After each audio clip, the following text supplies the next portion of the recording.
Chapter 269. Gu Mingming's first reaction was to laugh out loud and slap Elvis's arm. "Stop fooling around, how is that possible?" Elvis turned Gu Mingming around gently but did not allow her to resist. He looked into her eyes and said seriously, "I am sure you are pregnant. If you don't believe me, let Leah confirm it again." F***K, do you think your nose is a B scan and you can tell if I am pregnant just by smelling it? Why don't you just go to heaven?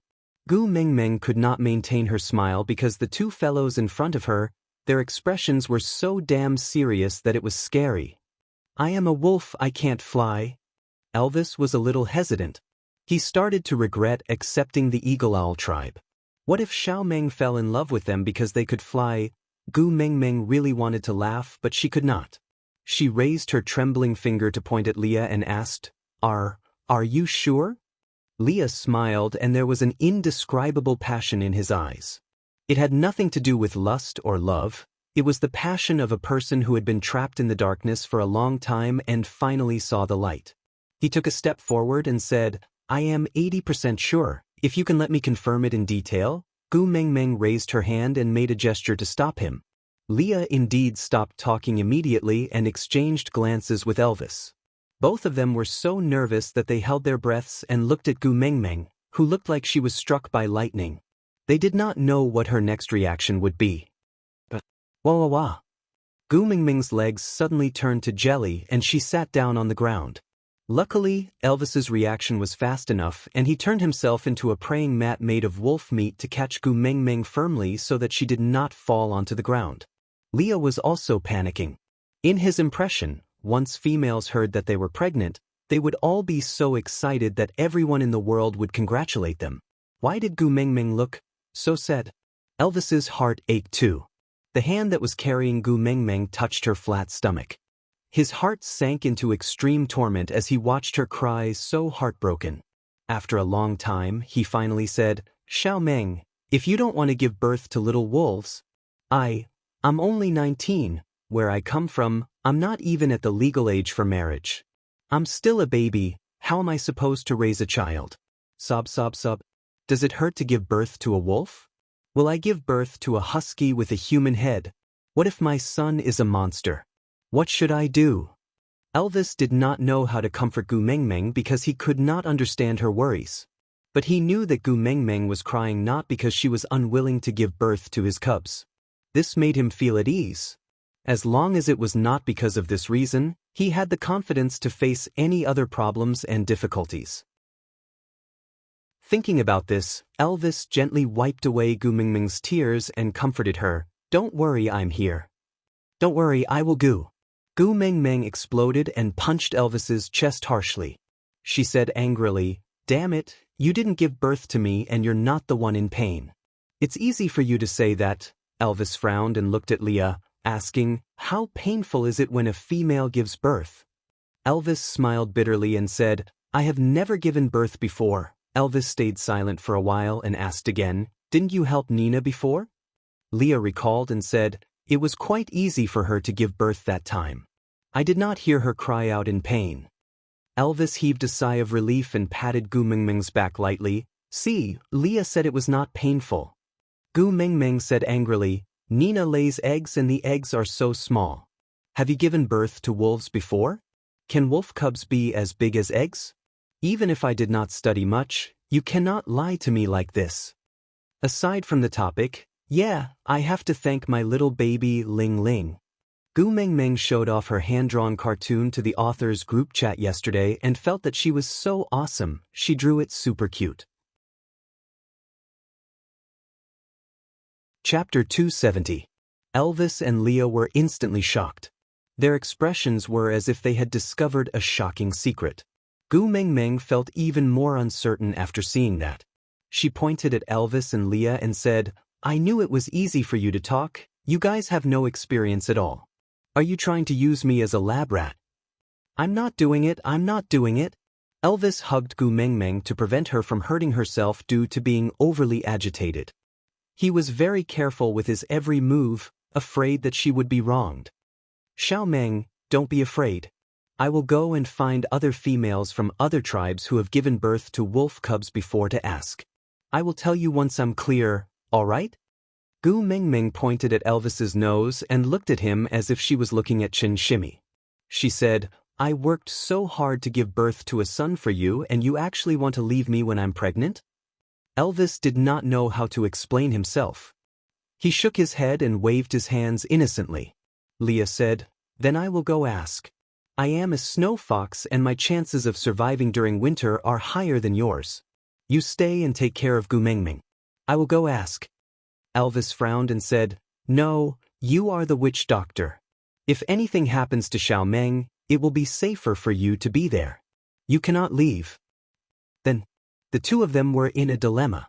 They looked at each other but could not think of a solution. Gu Mingming stiffened her neck and kicked Elvis again. She said, Stop talking nonsense. I won't give birth anyway. You can give birth yourself. Elvis and Lee's eyes lit up at Gu Mingming's words. Elvis asked, What are the chances of success? Leah replied, I don't know, I have never tried it before. Elvis remained silent for a moment before saying, Put all the risks on me. You just have to promise not to hurt Xiao Meng. Leah and Elvis started to size Gu Mingming up seriously. That expression. Gu Mingming really felt that she was a lab rat. What are you guys doing? Gu Mingming was so scared that she even forgot to cry. We are thinking, what are the chances of success if we take the wolf cubs out of your stomach and place them into Elvis's? Leah answered honestly. Gu Mingming rushed up and slapped Lee's face. She glared at the stunned Leah and Elvis who were stunned and roared, Do you have any humanity? Cut open my stomach, can I still live? Could the child survive? Do you think this is, the little gecko borrows its tail? You can grow it back if you cut it off. Gu Mingming grabbed onto Elvis's beast skin dress and pulled him towards her. She stared into his eyes and said, We just mated and it's not even winter and you're already tired of me, right? You want to team up with Leah to kill me so quickly so that you can marry a young and beautiful one? There's no more love, is there? Elvis really felt that he could not explain himself and hurriedly shook his head. No, I'm just afraid that you will suffer, my heart aches for you. Gu Mingming pushed Elvis and said, If you really dote on me, you shouldn't have made me pregnant back then. Why are you acting like a hindsight now? Elvis lowered his head, like a child who had done something wrong. Gu Mingming calmed herself down, as if she was tired after messing around. She stepped on the side of the bed with one leg and placed the other on the ground casually. She hugged the leg that was stepping on the bed with both arms and rested for a while before continuing, Elvis, let me ask you, do you want this child or not? Elvis hurriedly nodded his head. Yes. Aside from the topic, update announcement, we have successfully passed the first round of PK in QQ Book City. Now we will begin the second round of PK. From today until next Tuesday, we will maintain updates with 6 updates every day. Babies, please continue to work hard and leave comments and votes. Then, please try to help me light up 5 little stars when you are commenting. I love you guys, thank you babies, thank you QQ Reading Baby, Ruyu, for tipping 100 reading points, and thank you Ling Ling, for tipping 388 reading points. Chapter 271. Gu Mingming asked again, Then after giving birth, will you love the baby or me? Elvis answered, Both. Gu Mingming lifted her chin and asked, Who do you love the most? Elvis hugged Gu Mingming and said gently, Of course I love you the most. This will never change. Gu Mingming then nodded her head in satisfaction and asked again, Then, will you not love me anymore because I lost my figure after giving birth? Elvis really did not have any concept of losing his figure, but he was very sure that no matter what Gu Mingming became, he would still love her. So he shook his head firmly and said, I swear to the beast deity, I will love you forever and love you more and more every day. Gu Mingming leaned into Elvis's arms and hugged his waist, saying, You said it, if you have a change of heart in the future, I will bring my son back to where I came from and never come back, so that you will never be able to find us. Elvis frowned and held on to Gu Mingming's shoulders, saying, Take it back, take it back. Gu Mingming pouted, feeling so wrong that she wanted to cry. Elvis's heart ached but he refused to back down. Using a pleading tone, he said, Whatever you want, I will do as you please. But you are not allowed to say or even think about leaving me. Gu Mengmeng did not give in and straightened her neck, saying, You have a change of heart and you still don't allow me to leave? Are you being reasonable? Elvis held onto Gu Mengmeng's little hand and placed it on his chest, frowning and saying, If you have a change of heart, then dig it out. But, you are not allowed to leave me. Gu Mengmeng tried to retract her hand but did not succeed, so she used her other hand to hit Elvis's chest, saying, I can't even beat you, why would I dig it out? As long as you say it, I will dig it out personally for you. Elvis said. Gu Mengmeng turned her face away and said, You have a change of heart, will you still listen to me? I will not have a change of heart. Elvis pinched Gu Mengmeng's chin and turned her little face towards him, kissing her lips without any explanation, as if it was a punishment, but more like a silent promise. Gu Mengmeng was kissed dizzily and only regained her freedom when she was out of breath. Gu Mengmeng was kissed till she was dizzy and only regained her freedom after she ran out of air. Elvis placed Gu Mengmeng's little ear on his left chest, letting her listen to his heartbeat as he swore, I, Elvis, will only love Gu Mengmeng as the only female in my entire life.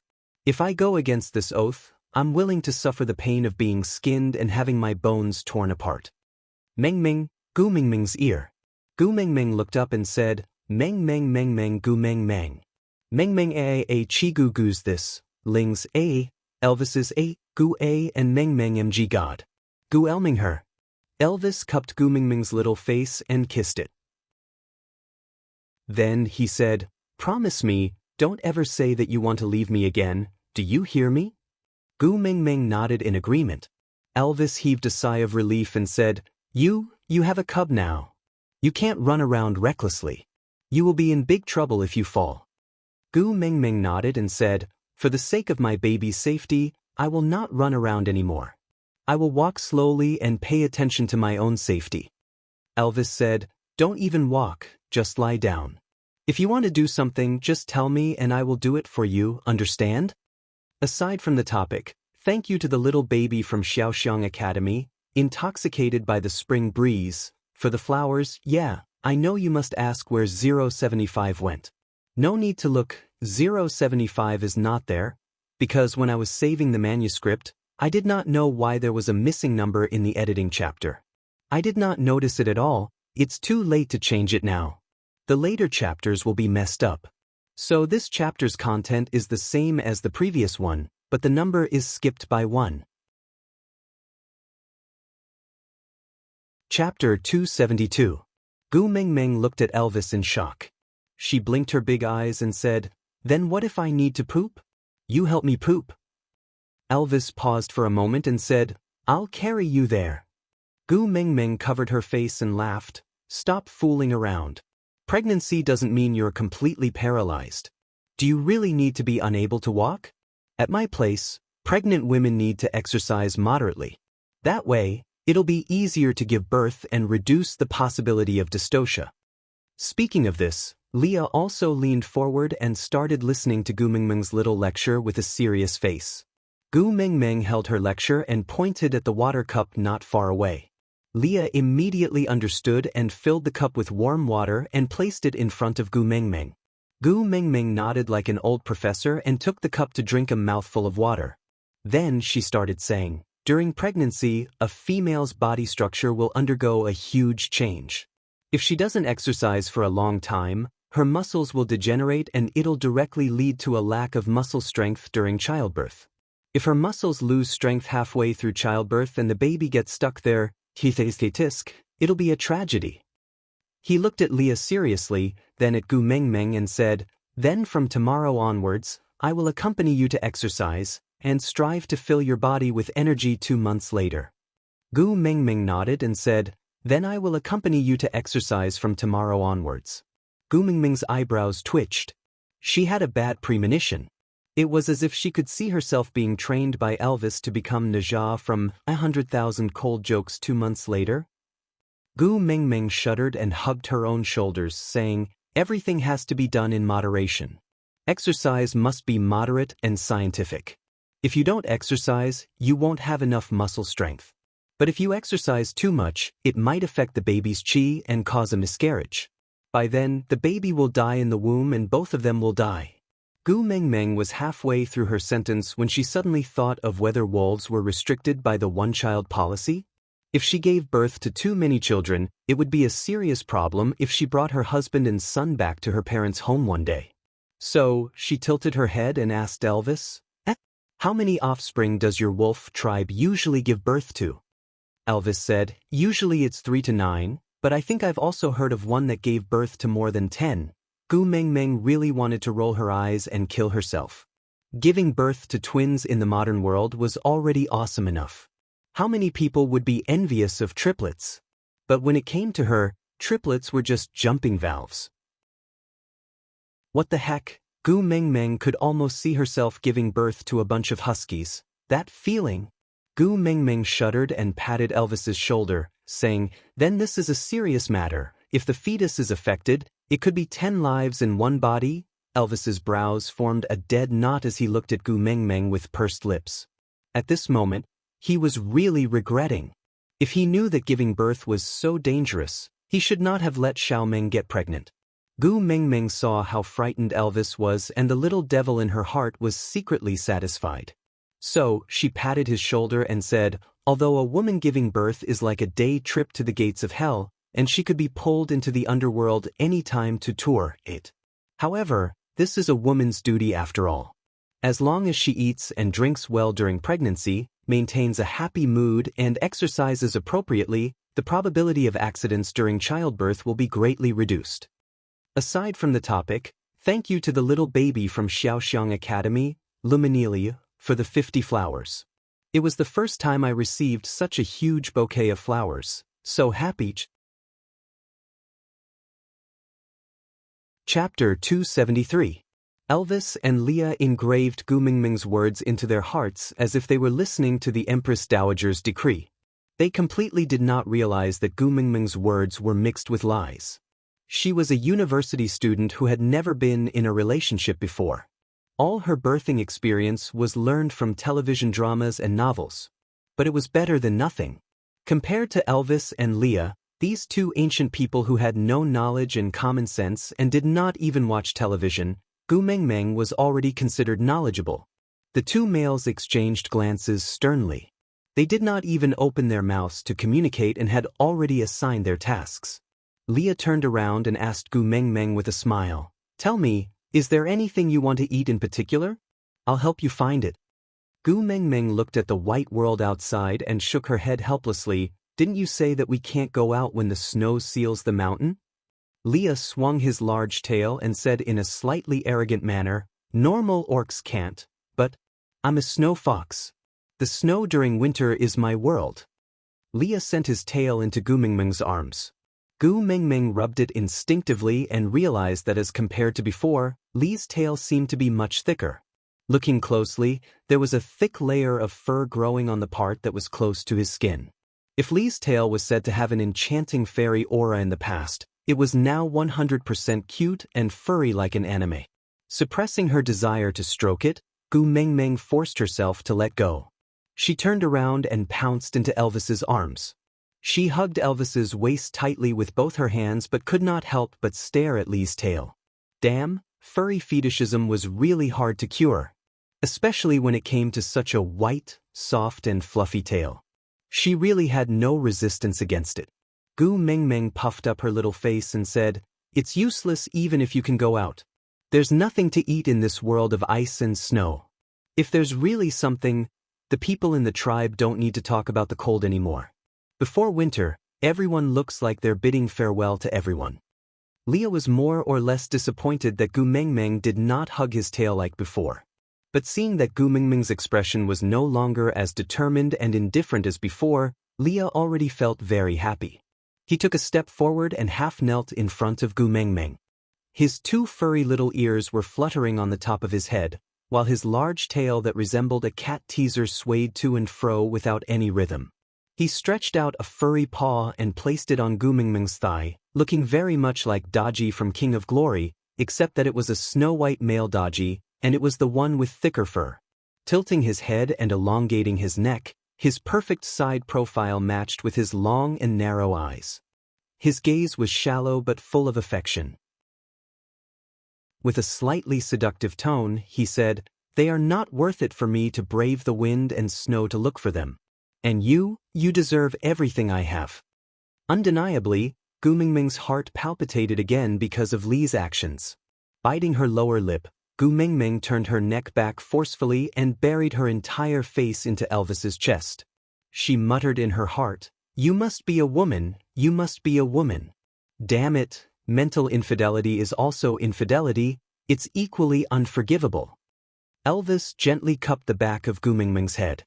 He could see all her reactions and changes towards Leah even more clearly than Leah.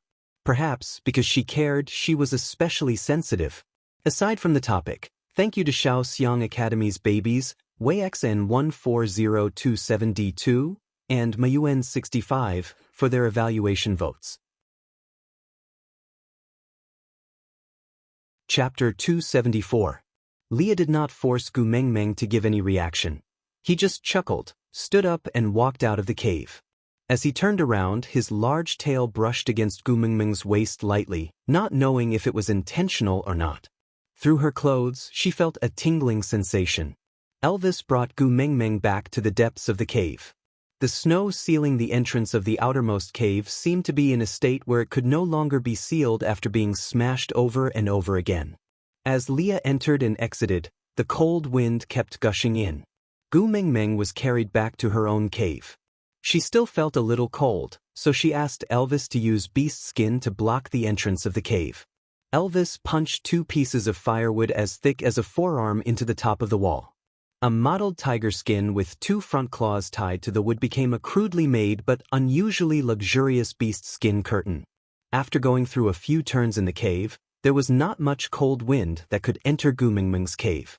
With this tiger skin curtain blocking the wind and Elvis's method of burning firewood for free, Gu Mingmeng's cave was the warmest place in the world. Gu Mengmeng sat on the chair and kicked her little feet in boredom. She looked at Elvis and asked, "Hubby, can I hug your tail?" Elvis was boiling water on the fire to keep the cave moist and prevent Gu Mengmeng from having a nosebleed again. He turned back to look at Gu Mengmeng and said, "I thought you don't like it." Gu Mengmeng tilted her head and asked, "Why not? You're my hubby." Elvis set up the pot properly and returned to Gu Mengmeng's side. He did not sit on the bed but sat on the floor with his knees bent. He leaned his shoulder against Gu Mingmeng's knee and pulled her little hand over to play with it gently. His gaze was a little dim. The fire was so close to him but it could not light up his eyes. "My original form is not as pretty as Li's. I don't have white and soft fur like his." Gu Mengmeng hugged Elvis's neck and shook it. She knew that Elvis would feel that he was not as good as Leah. It was mostly because she had shown too much infatuation with Li's original form in the past and neglected Elvis's feelings, causing him to feel so inferior. Feeling a little guilty, Gu Mingmeng's voice also softened. "Is it because of this that you rarely revert to your original form in front of me?" Elvis nodded and avoided her eyes for the first time. He was afraid of seeing disdain and disgust in her eyes. That's right, compared to the likable Leah, who would like to be dressed in black. Gu Mengmeng held Elvis's face and turned him towards her. She looked straight into Elvis's eyes and said seriously, "But I have already mated with you, I can't possibly go and play with other people's bodies, right? I'm pregnant with your child right now. Do you have the heart to not even let me have such a small wish?" Elvis did not reply and just slowly transformed his own tail. He was not as confident as Leah to flaunt it in front of her. That black tail made him feel a little ashamed. He wanted to gain her love and approval, but he was also afraid that she would despise him when things went wrong. Hence, that large tail revealed a small edge behind his back. Hesitating, Gu Mengmeng did not care so much about him. She scooped up Elvis's large tail and hugged it in her arms. She carefully stroked it a few times before saying in surprise, "Wow, you're really hiding it well."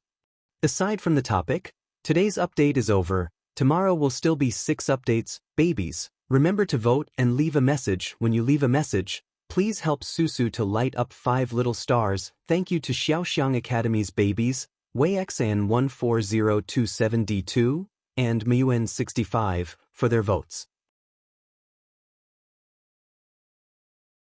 Chapter 275. Elvis's expression froze as he looked up at the surprised look on Gu Mingming's face. Was she pretending to like him to comfort him? Gu Mingming rubbed her face against Elvis's large tail, her mood soaring. Unlike Li's tail, Elvis's tail was not as fluffy nor did it have a firm layer of fur. The fur was slightly harder than Li's, but it was not to the extent of prickling her hands. Gu Mingming inserted her fingers into the base of Elvis's tail and stroked the fur upwards. The feeling between her fingers felt like she was skimming over a fine beach. It was clearly filled with hard particles, but it carried the warmth of the sun and a unique delicacy. This was different from Li's absolute fluffiness and softness. It was soft with a hint of firmness, fluffiness with a hint of stubbornness. The punk style of the furry world. Gu Mingming's intoxicated look made her forget herself. That soft gasp of admiration turned into a whimper in her throat. It was the first time in his life that a magical feeling came from his tail, causing Elvis to be petrified. From Gu Mingming's actions and gaze, he could clearly feel that Xiaoming really liked his tail and was not pretending to comfort him. This knowledge made him very excited, and the electric current coming from the tip of his tail directly charged a certain part of his body. The uncontrollable change made him feel rather uneasy. He secretly looked at Gu Mingming, who was unable to extricate herself from stroking his tail. He realized that she did not notice his abnormality at all, so Elvis fell into a strange struggle. He really wanted to pounce on Gu Mingming, but she was so focused on stroking. Would she be angry if he disturbed her? What if she cried out of anger?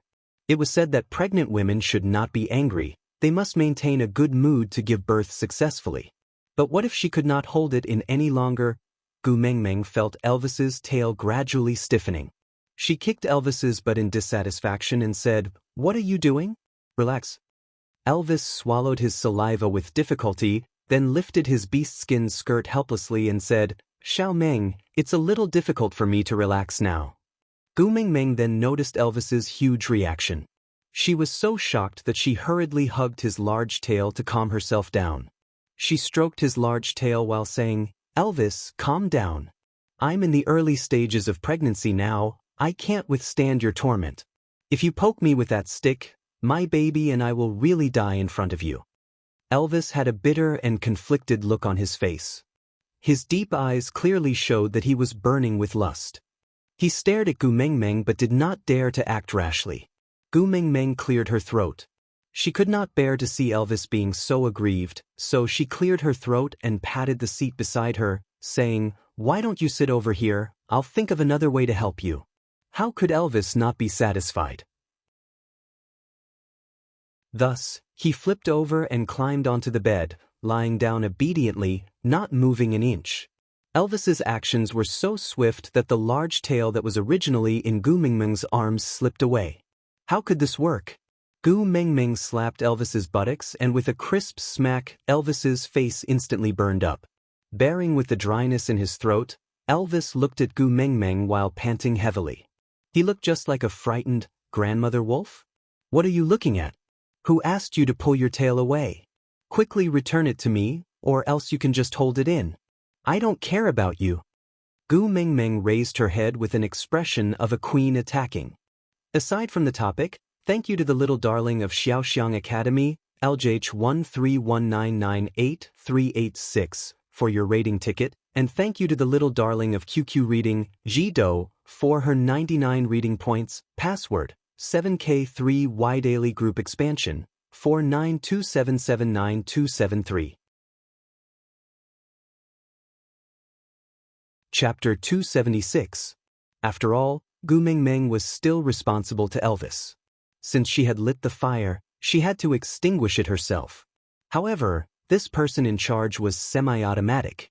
Halfway through, she fell into a deep sleep from exhaustion, leaving Elvis to slowly deal with the rest.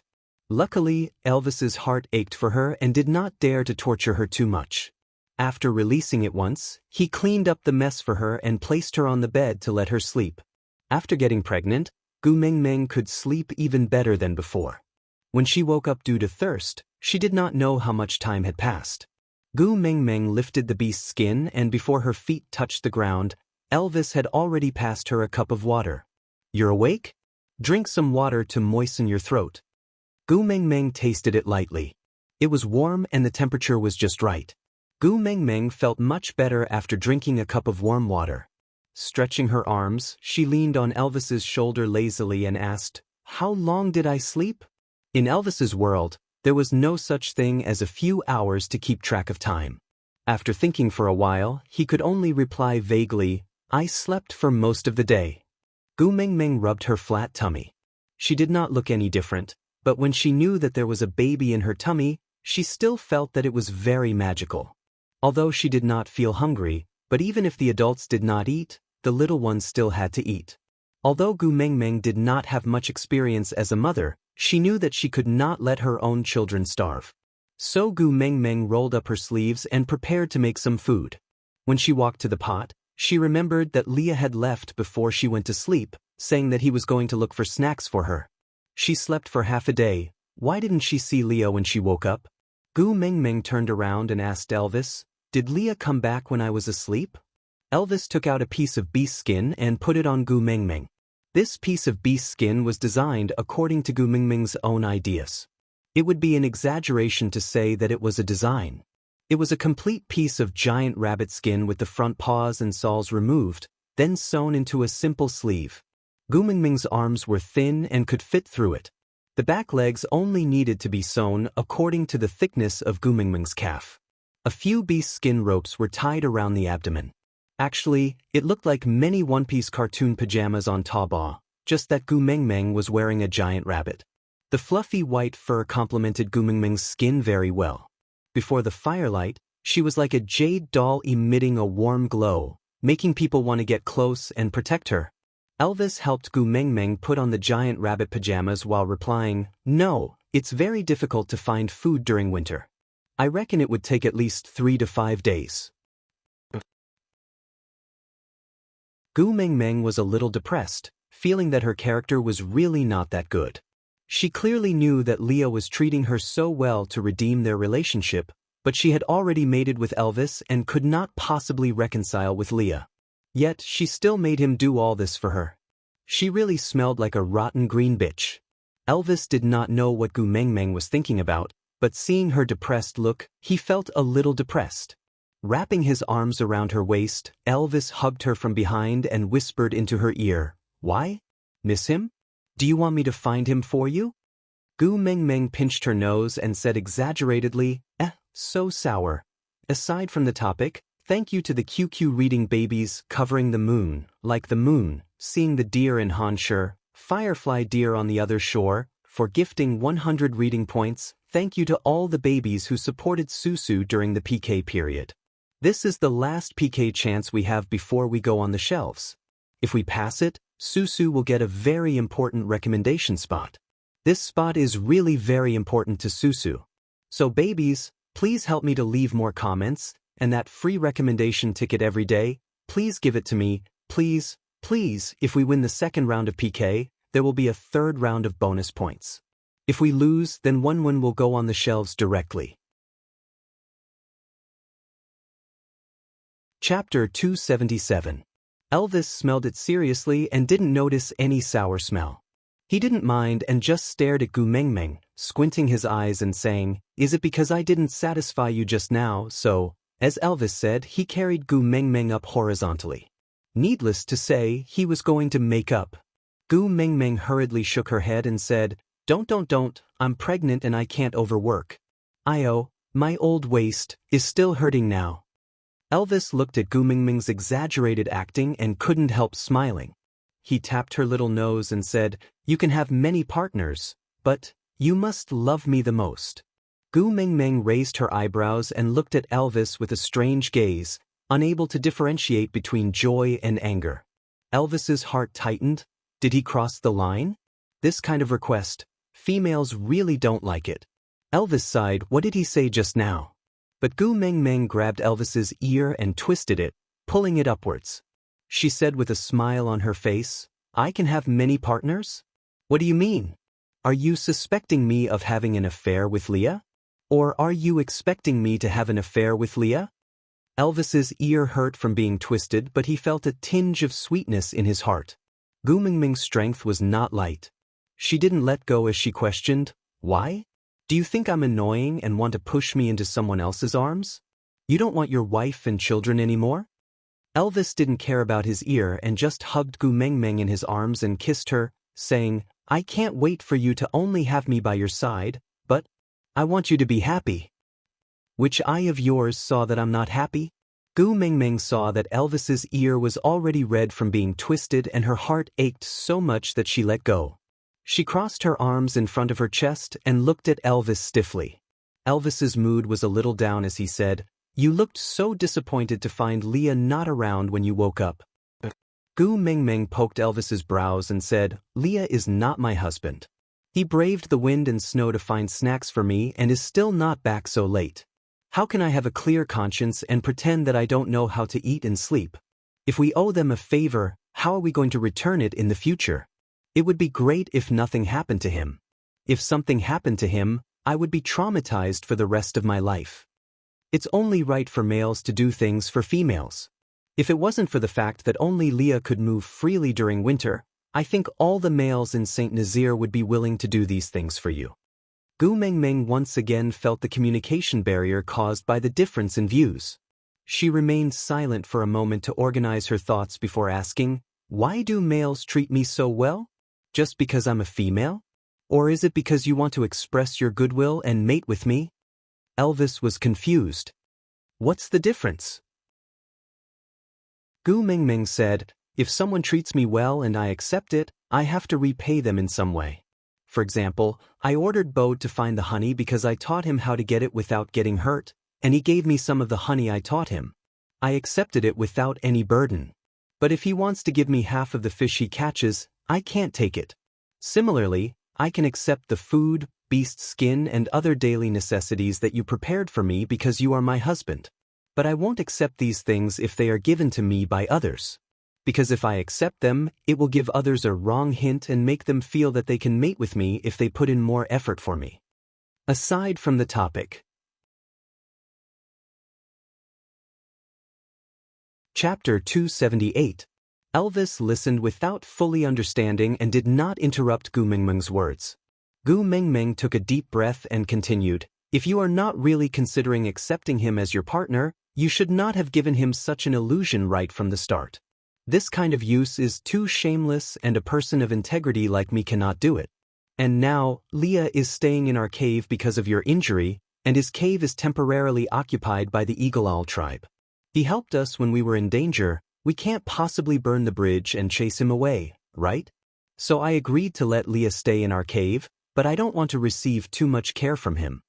Gu Mingming paused and sorted out her emotions before continuing, "Leah and I, you know about it too. But no matter how much I liked him in the past, now that I have become your partner, I don't want him to think that we can return to how we were in the past if he treats me better. So the best way is to not cross that line and maintain a distance that is neither too far nor too close to each other. If he went to look for snacks for me today and only needed about half an hour to return, then I can accept it. We are friends. It is normal for him to run errands for me when I am pregnant. But if he needs to be gone for 3 to 4 days, to me, it is too much of a burden." After hearing that, Elvis remained silent for a long time. His blue eyes were as deep as the ocean. He pondered for a long time before asking, "Leah, you really don't intend to forgive him?" Gu Mingming did not answer and asked back, "You hope that I can forgive him?" Elvis hesitated for a moment but eventually nodded his head. Gu Mingming sat back and pulled some distance away from Elvis. She frowned and asked, "And then? What do you hope that I will do after forgiving him?" A blood vessel popped out on Elvis's forehead. His struggle and conflict did not need to be described, and it was obvious. After what felt like a century, Elvis finally replied with a dry voice, "Accept him and let him be your partner." "What about you? Are you leaving me?" Gu Mingming asked coldly. Elvis looked up suddenly and shook his head firmly. "I will not leave you, not at any time."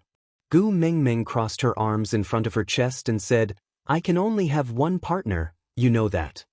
Elvis tried to hold Gu Mingming's hand but was flung away by her. Elvis knew that Gu Mingming was angry, but he still decided to continue. Taking 2 steps forward, Elvis circled Gu Mingming in his arms and rested his chin on Gu Mingming's neck. His voice was so hoarse that it made one's heart ache. I long to enjoy you alone, to let you belong to me alone. But, other than the time he spent with you, his life was worse than death. There was only hatred and destruction in his eyes, just like me back then.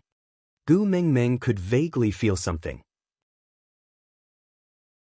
She could not describe what she was thinking, but she knew that she should listen to Elvis's words quietly, so she did not struggle anymore and allowed Elvis to hug her and talk about his past with Leah. We are all people standing on the precipice, teetering on the brink of collapse, yet blindly walking towards the abyss of eternal damnation. I'm very lucky to have you holding me back. Leah originally had such a chance too. Elvis sighed and said, until we met you, Leah and I finally came back to life. If we had not met you, we would have continued living on hatred.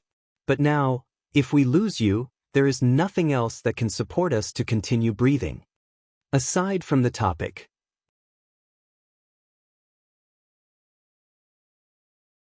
Chapter 279. Elvis could tell from Gu Mingming's expression that she wanted to know what had happened in the past. Although those memories were not pretty and it would be bloody if he peeled open his wounds, but if he could talk about those things, other than Gu Mingming, there was no one else he could open his heart to. Elvis sighed and asked, where do you want to start? Gu Mingming placed her little hand on Elvis's chest and placed it on his left chest to feel his heartbeat. She leaned into his embrace gently and said softly, start from the part where you are willing to share with me and where you will not feel uncomfortable. Elvis recalled his past seriously.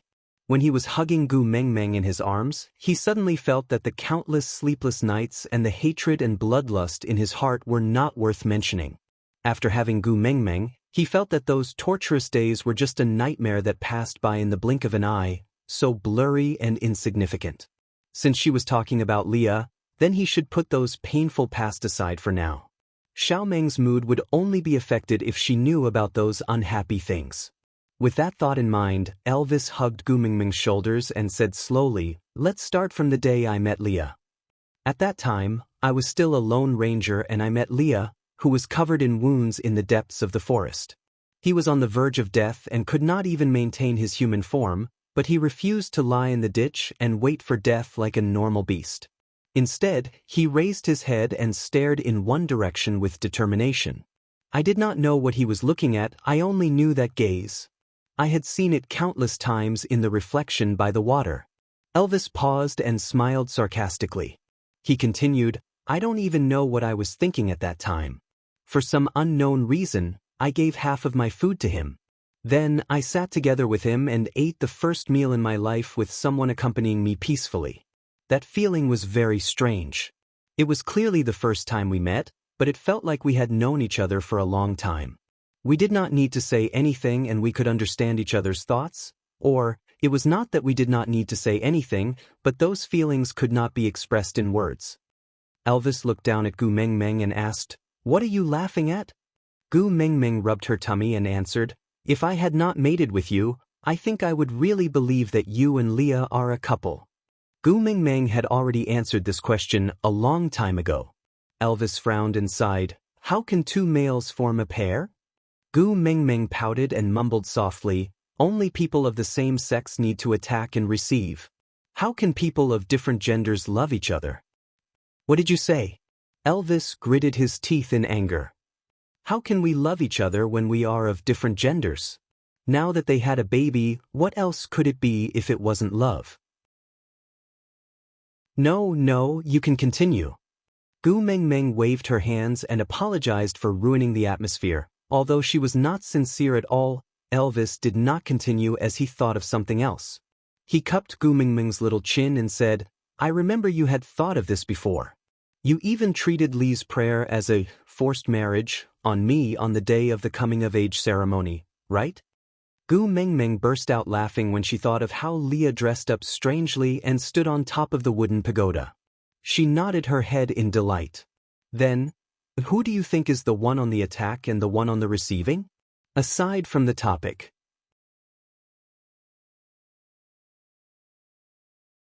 Chapter 280. What the heck, this question was too serious. If she answered honestly, Gu Mengmeng had no doubt that Elvis would make her lie in bed until her son was born in order to prove his masculinity. What the heck? Just thinking about it made Gu Mengmeng's legs go numb and her hip bones turn soft, while her heart shuddered. Laughing dryly, Gu Mengmeng rubbed her temples and pretended to be forgetful. Sigh. People say that pregnancy makes you dumb for 3 years. I just got pregnant and my memory deteriorated rapidly. The things in the past, I can't remember anymore. Elvis did not know what to do with Gu Mengmeng, but he was not a fool. Raising his brows, Elvis pinched Gu Mengmeng's little nose and said, "Remember, I will ask you again 3 years later. Think about it carefully then answer me." "Yes, Sir Hubby." Gu Mengmeng wrapped her arms around Elvis's arm obediently and looked up at him. "Continue, what happened next?" Elvis sorted out his emotions that were messed up by Gu Mengmeng and continued. "After we finished eating, Leah suggested to me to create a tribe. I was very shocked at that time. There were only the 2 of us, how could we create a tribe?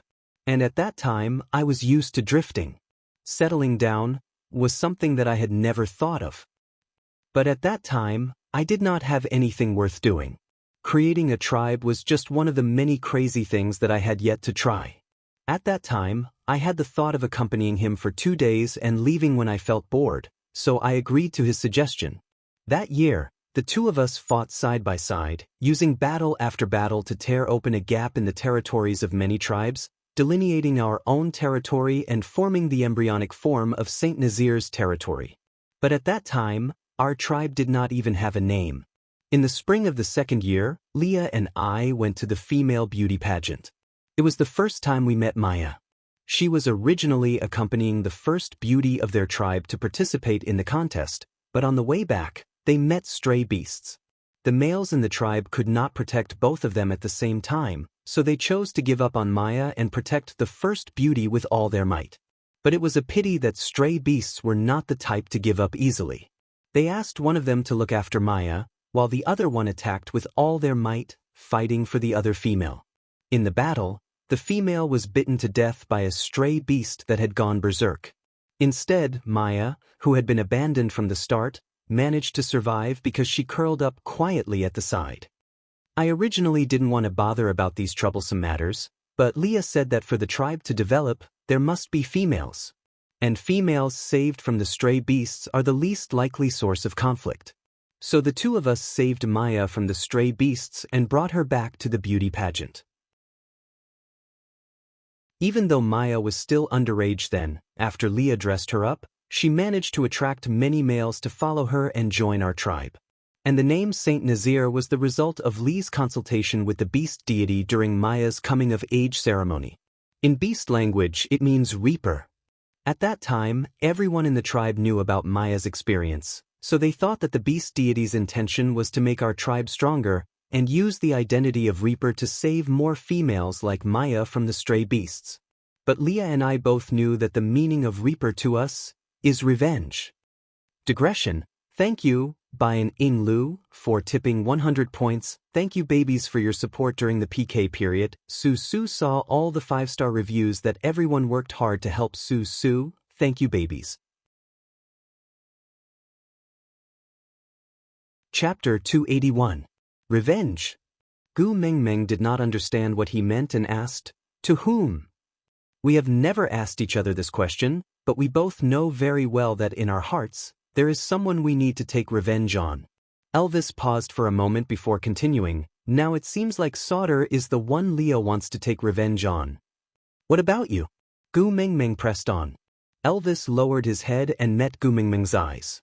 His blue eyes reflected the light from the fire, just like the starry night sky, so dazzling that one could not look away. Gently rubbing Gu Mengmeng's little head, Elvis said with a gentle face, "Now, I can no longer remember what I hate, because those, compared to you, are too insignificant." Gu Mengmeng's heart warmed and she smiled. "I am very honored to be able to walk out of your unhappy past with me. In the future, we will be very happy." Elvis nodded, his smile full of tenderness. He lifted Gu Mengmeng's little chin and kissed it, saying, "So, don't ever leave me. You don't want to go back anymore." Yeah. Gu Mengmeng nodded and kissed Elvis back. Elvis carried Gu Mengmeng and placed her on his lap, then used his chin to gently rest on the top of her head. Looking at the burning fire, he slowly opened his mouth and continued, I don't know what the people of Sauter did to Leah, but I know that Lee's hatred towards them is inextinguishable. From the start, his decision to build Saint Nazaire was not a spur-of-the-moment decision. Gu Mengmeng was taken aback and continued Elvis's words. What you mean is, from the start, Leah wanted to build a strong tribe to fight against Sauter, for revenge? Elvis nodded slowly and said, meeting me was an opportunity. His plan only started to form after meeting me. I don't know why he would place me in such a central position and not become the tribe leader himself. With his abilities, even without me, he should be able to achieve his goal. I've asked him this question before, and his answer was, I'm more like a living person than he is. Gu Mengmeng did not quite understand the meaning of this sentence. She wanted to raise her head to take a look, but Elvis pressed against her little head to stop her. He played with her little hand and continued, this sentence is very strange, right? Over the years, I would occasionally think of these words, but I never understood them. It wasn't until I met you that I saw with my own eyes what Leah meant by living. Can you imagine? In the days before I met you, Lee's expression had always been smiling and had never changed. Regardless of whether he was facing an unreasonable female or a powerful, despicable, or vulnerable opponent, his expression was always the same. No one could tell his emotions from his expression, not even me. But after meeting you, his eyes began to shine, and his smile began to represent his emotions. I even saw jealousy in his eyes. Just because you ignored him when you were fooling around with Sandy. He gradually recovered from being a shell and started to look like a living person bit by bit. Only then did I know that he said those words back then. Perhaps it was because I would at least express the emotions of disgust or impatience toward certain things, while he did not even have these two emotions. Aside from the topic,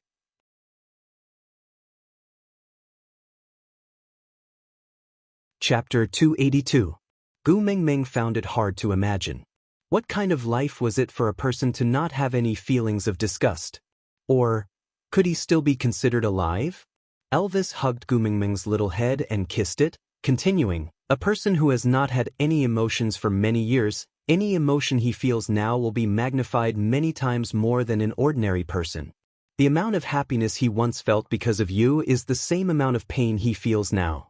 I'm afraid he can't withstand such a huge difference. Gu Mengmeng's heart tightened too. She felt a sense of guilt, as if she did not kill him but he died because of her.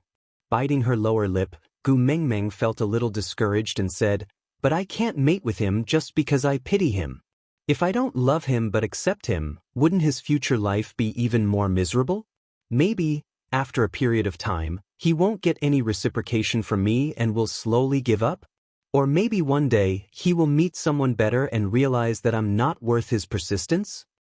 Elvis smiled and held Gu Mengmeng's little face, saying seriously, in this world, there's no one better than you. Gu Mengmeng felt good being praised by her own husband, but she was too embarrassed to admit it, so she said, that's just what you think, others might not think the same, right? Elvis sighed.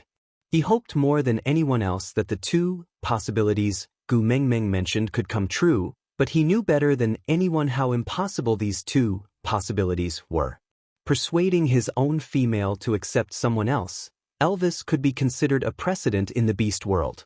Because other females did not need persuasion at all, it was something that could not be stopped. They could just casually go out for a walk and come back home with a few new members. But the one in their family was so caring, so gentle, so unbearable. I won't force you to accept Leah, but at least give him some time to get used to it. Don't be too cruel to him before he gives up. Elvis's hand tangled with Gu Mengmeng's fingers lightly, feeling extremely conflicted. Who would be willing to let his wife find a few more men? But, if I hadn't challenged him to a duel that time, he would be the one with this happiness now. Every time I see Leah being sad for you, I feel like a despicable thief who stole the happiness that should have been his. Gu Mengmeng suddenly laughed. She looked up at Elvis and asked, do you really think that you won me from a fight? Elvis nodded his head seriously. Gu Mingming really did not know whether to laugh or cry and was too lazy to explain. She just hugged Elvis's face and kissed his chin, saying, "All right, then you better improve your skills well. If we lose one day, our family might have a few more family members." Elvis remained silent for a moment before asking, "Will you accept Leah if he defeats me?" Gu Mingming did not answer but asked back, "If I say yes, will you go easy on me?" "Go easy." Where to put it? Elvis asked seriously. Gu Mingming was speechless. She rearranged her words and said, "What I mean is, if I say yes, will you purposely lose to him?"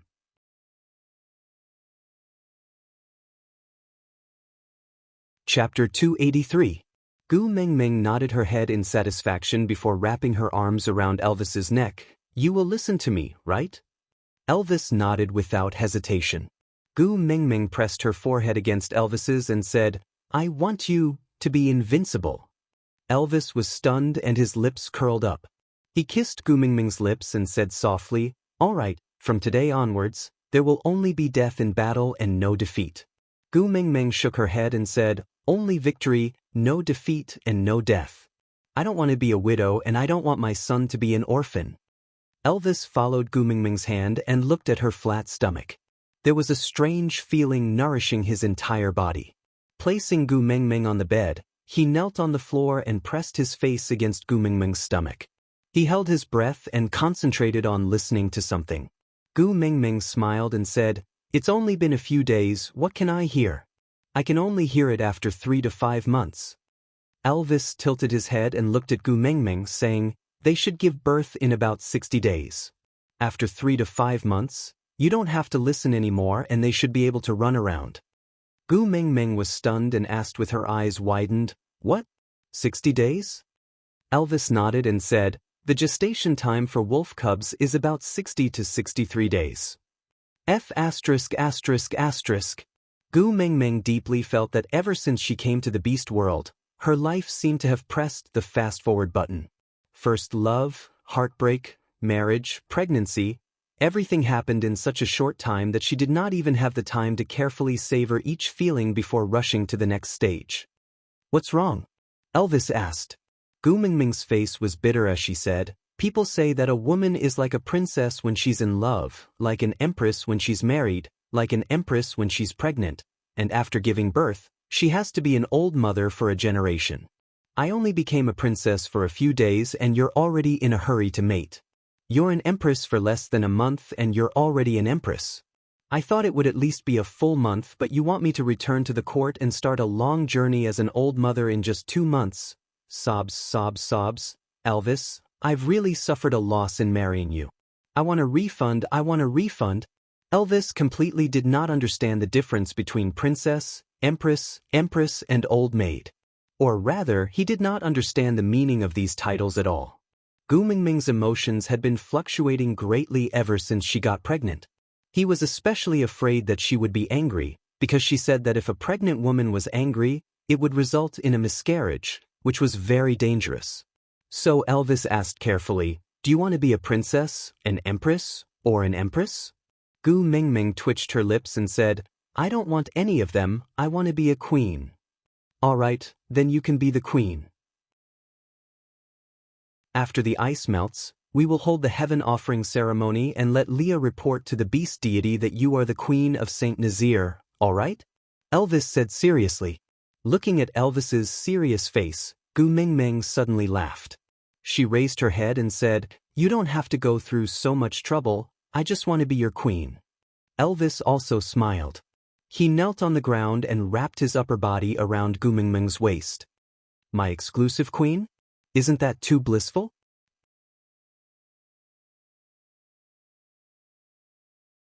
Chapter 284. Elvis laughed. "Silly girl, the females in the beast world are only responsible for breastfeeding, the rest is done by the males." Gu Mingming was overjoyed and raised her eyebrows high, asking, "So, you are the one taking care of the children? You don't need me to?" Elvis nodded, "Yes, queen. But you have to take care of the children and me during my confinement, won't it be too tiring?" Although Gu Mengmeng had never given birth before, she had the experience of taking care of little kids in the past, so she knew how scary naughty children were. Confinement? Elvis caught the main point. Gu Mengmeng nodded. After a woman gives birth, all the bones in her body will be more or less displaced, so she needs to rest for a month to let her bones return to their original positions. She can't be exposed to the wind, nor can she be tired, or else there will be repercussions and she will have to suffer for the rest of her life. Gu Mengmeng still did not know how big of a hole she had dug for herself with her words. Elvis remembered this sentence firmly in his heart, then said, "It's all right, let Leah take care of the cubs, I will take care of you." Gu Mengmeng raised her eyebrows, asking, "It's not appropriate to throw your own children to others." Elvis kissed Gu Mengmeng's forehead, saying, "Xiao Meng, don't be too cruel to Leah, at least allow him to do something for you. Or else, he really won't be able to survive." But Gu Mengmeng frowned, feeling very burdened. But Elvis smiled. His smile was exceptionally evil. Males who have not mated cannot break through the bottleneck of the 3rd level. I am a 4th level beast now, while Leah is 3rd level, he can't beat me. Gu Mengmeng reacted for a while, then looked at Elvis with a, "I didn't expect you to be such a scheming B*****'* face, saying, "So you said, those who can't beat you can't become our family member, but as long as they have not mated, they can't beat you, so you want to order Leah around like a free Filipino maid? Is this all right? Is this really all right? Aren't the two of you good brothers who have depended on each other for many years? What happened to the friendship of life and death? How can this friendship of yours capsize so easily?" But Elvis remained indifferent, saying, "He can leave if he's unwilling, I won't stop him." Gu Mengmeng shook her head helplessly and said, "I didn't expect you to be like this, Elvis, you're so black-hearted." Elvis pulled Gu Mengmeng's little hand over and kissed it, before saying, "So, you don't have to feel burdened. Just accept his kindness. When he defeats me, you can consider whether or not you want to accept him." Gu Mengmeng still wanted to say something, but Elvis stood up and walked to the side of the stone pot, saying, "Leah cooked 3 days' worth of food before we left, and asked me to pour a bowl of it into the pot to heat it up for you to eat. I'll take this bowl today." With that, Elvis poured a bowl of unknown substance into the stone pot. There was originally a finger-deep pool of boiling water in the stone pot, and when the frozen food fell into the pot, the boiling water splashed everywhere. But Elvis's face was cold, and he did not dodge. He just stared at the pot as if he was facing a formidable enemy, constantly comparing the situation in the pot with the food that Leah told him to take out of the pot. Looking at Elvis, who was obviously not good at cooking, but kept learning and trying hard for her sake, Gu Mengmeng could not bear to discuss more about other men with him, especially when this man was her ex-boyfriend.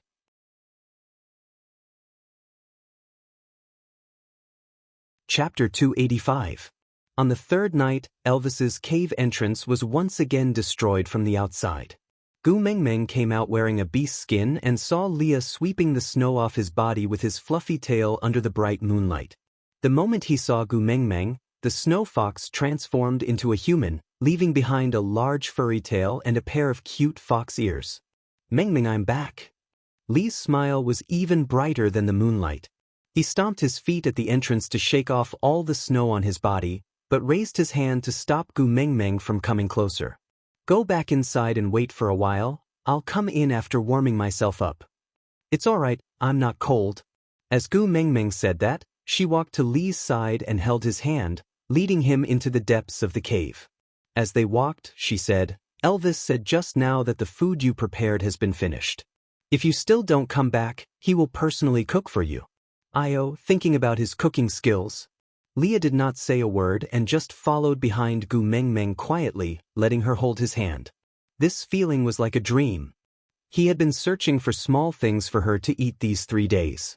Every time he was about to freeze, he would tell himself that Mengmeng was still waiting for him, so he had to come back alive. But when he really saw Gu Mengmeng waiting for him, he could not believe it. Was Meng not angry at him anymore? He did not dare to ask this question. He did not even dare to make a sound, afraid that this was just a hallucination before he died frozen in the snow. Once this illusion bubble burst, all that was left in front of him was the howling wind and the cold snow, composing the music of death. To be able to see such a scene before his death, he decided to forgive all the cruelty in the past on account of the beast deity's kindness. Entering the depths of the cave, Elvis was stirring the food in the stone pot with a serious expression. He looked up at Leah and said, "If you don't come back soon, I'll think you died outside." Leah smiled faintly and did not say anything. Gu Mengmeng pulled Leah to the side of the fire and made him sit down. Then she took a beast's skin and draped it over him. "You must be tired after being wild for 3 days, right? Have a good rest after eating. If there's anything else, let's talk tomorrow." Elvis clapped his hands, indicating that the food was ready. He then took out the biggest bowl and scooped a bowl for Gu Mengmeng, before taking out 2 smaller bowls for himself and Leah. He passed the bowl to Leah, but Leah did not reach out to take it. Elvis frowned and said, "You still want me to feed you?" Leah suddenly smiled and carefully took over the small bowl. Then he took a small sip. This illusion is really realistic. Even the temperature and smell are so real. Wah! Gu Mengmeng had just taken a bite when she suddenly vomited. She squatted by the bed and vomited until she could not straighten her back. Elvis hurriedly placed the bowl down, then patted Gu Mengmeng's back while turning around to look at Leah, who was smiling like an idiot. "Did you freeze yourself silly? Aren't you going to get some water?" I can still do a small thing for Meng Meng before I die. I am so happy." Leah nodded and smiled as he took Gu Mengmeng's cup. He poured a cup of warm water from the stone pot at the side and passed it to Elvis. As Elvis was in a hurry to receive it, his nails accidentally cut Lee's fingers. Blood, bleeding, and a little pain? So, this is not an illusion? Aside from the topic, babies, don't say that I mistreated Leah. After a while, when Wenwen is put up for adoption, Leah will be a child with a biological mother. Then will I still dare to mistreat him in the future?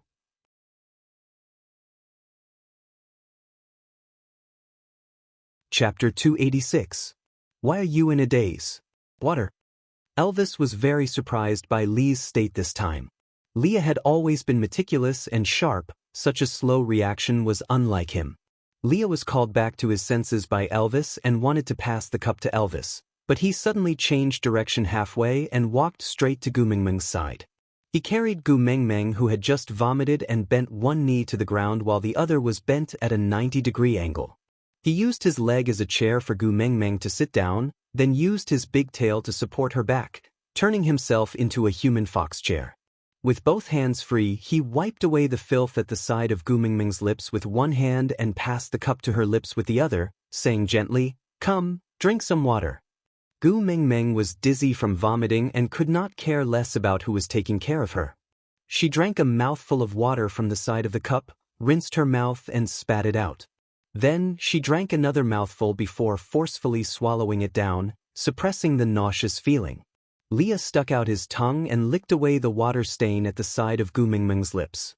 This action shocked Gu Mengmeng, who had just regained her senses, and she instinctively took a step back. She looked at Leah warily and asked, "What are you doing?" Leah stretched out both his hands, one holding a cup of water and the other holding a bunch of grapes that had the texture of ice crystals. He tilted his head and said, "I don't have hands anymore." Gu Mengmeng lifted her sleeves to wipe her mouth, then laughed dryly and said, "It's all right, I can do it myself." Leah looked at Gu Mengmeng with a wronged look and said, "You are the one who held my hand first." Gu Mengmeng could not refute him. The education in the modern world was different from the Qing dynasty. It was normal for a friend who had not returned for 3 days to pull down his arm to warm himself by the fire and drink a cup of hot water, but to Leah, it was a special hint. Gu Mengmeng sighed and stood up from Lee's legs. She said, "Sorry, I was careless. I will take note in the future." Leah followed Gu Mengmeng up and hugged her from behind. Like a dog abandoned by its owner, he said pitifully, "Compared to an apology, I want to hear your confession more." Leah.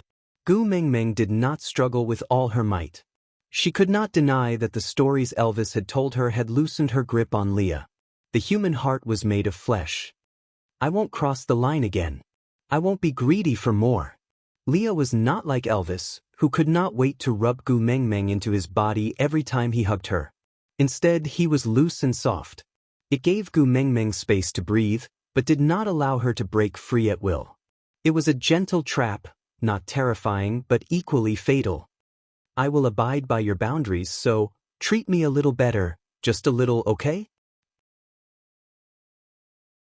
Gu Mengmeng could not reject him, because Elvis said that she was the only one who could free Leah from the clutches of hatred all these years.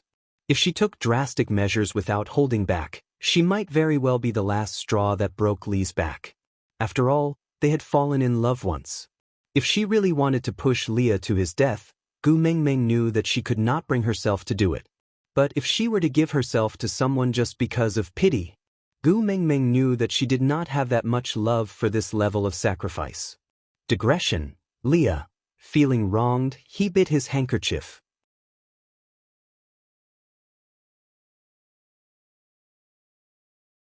Chapter 287.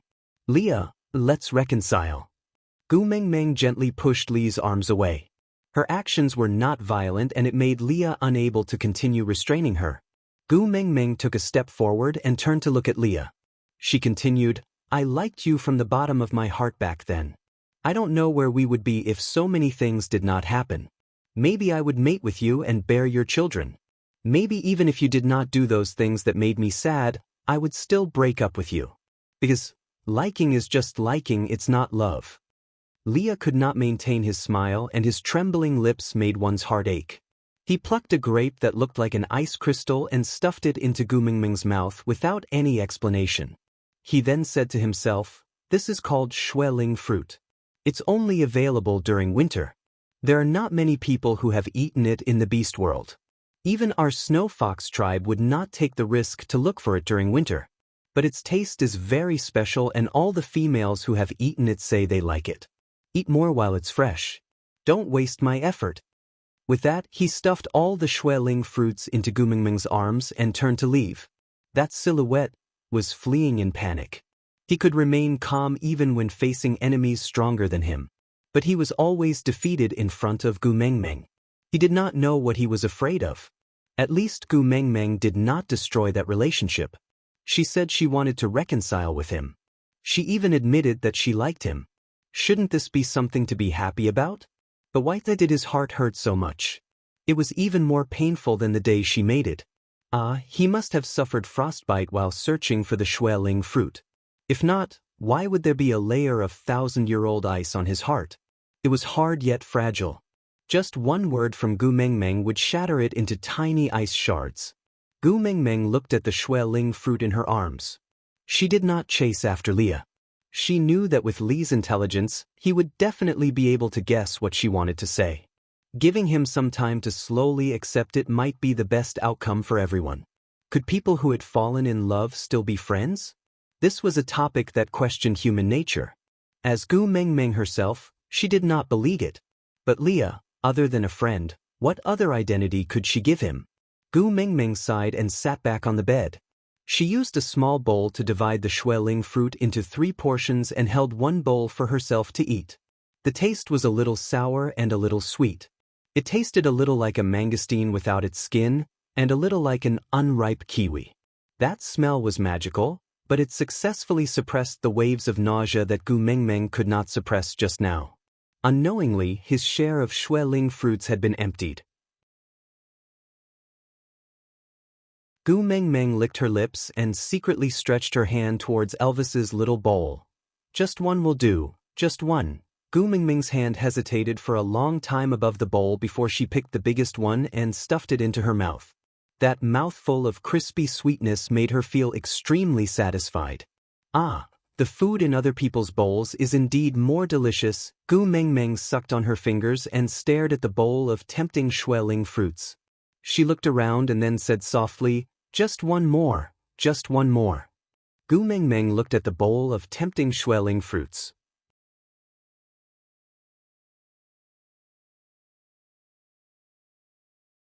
Chapter 288. Hubby, Gu Mengmeng shouted at the top of her lungs. Elvis answered and came over with a bowl of steaming fish and potatoes in his hands. Leah followed behind him with a bowl of roasted sweet potatoes that were just taken from the fire pit. The moment the two of them entered, they saw Gu Mengmeng kneeling by the bed, her eyes staring fixedly at the two bowls at the side of the bed.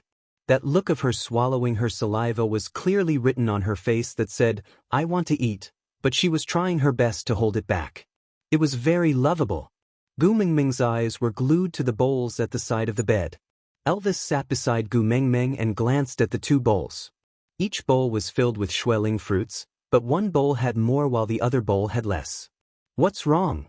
Elvis did not understand why Gu Mingming was staring at the two bowls in a daze. Eat if you want, these are all yours. Gu Mingming shook her head and pointed at the bowl with more fruits. This is Li's. Then she pointed at the bowl with less fruits. This is yours. Gu Mingming carried the smaller bowl and lowered her head like a child who had done something wrong. Her voice was filled with grievance as she pouted and explained, "You and Leah originally had the same amount, but I couldn't help it." Gu Mingming smacked her lips. There was no longer any sweetness in her mouth and only a sour taste was left. But it was this taste that made her unable to stop herself. She steeled her heart and passed the bowl to Elvis.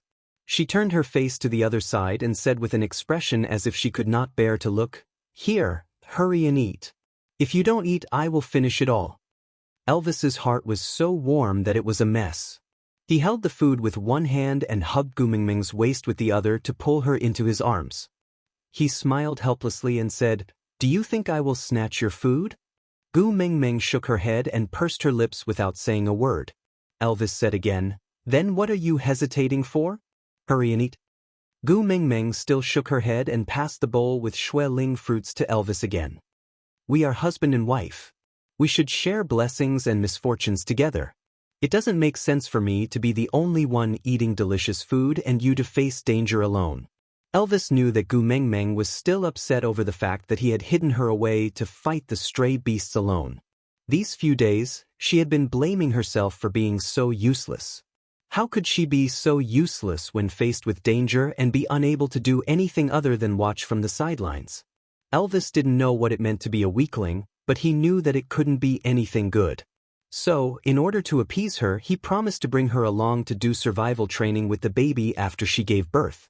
Only then did she feel slightly better about it, but she still couldn't let it go completely. Every time he saw Gu Mingming distressed over this matter, Elvis felt that he had been too kind to let those stray beasts leave. If he could turn back time, he would definitely make them regret coming to St. Nazaire. No, he would make them regret being born into this world. But now, Elvis's priority was to comfort Gu Mingming. Exchanging a look with Leah walked forward and sat sideways in front of Gu Mingming. He pointed at the bowl with more food and asked, "This is mine." Gu Mingming nodded and said, "Yes, you worked so hard outside for 3 days to find it, you have to have a taste no matter what. Don't worry, I didn't eat any of yours, not even a single one." But Leah flipped over and laid sideways on the edge of the bed. He used his elbow to support his chin and said, "But I had already eaten a lot when I was plucking them. Now that I think about it, I can still feel the acid in my mouth. I don't want to eat anymore." Aside from the topic, today was the first time I deleted a reader's comment. To be honest, I felt a little down. Actually, you have the right to not like my novel and you also have the right to not read it. But you really don't have to say such harsh words. Authors are also human and can be hurt. If you feel that my novel can't attract you, can't you turn around gracefully and give each other some face and part on good terms? What else can you gain by saying such harsh words in the comments section other than making yourself look like a person with no morals? I don't know if you will see this comment, but I still want to say it. Whatever my babies say, I'll take it seriously.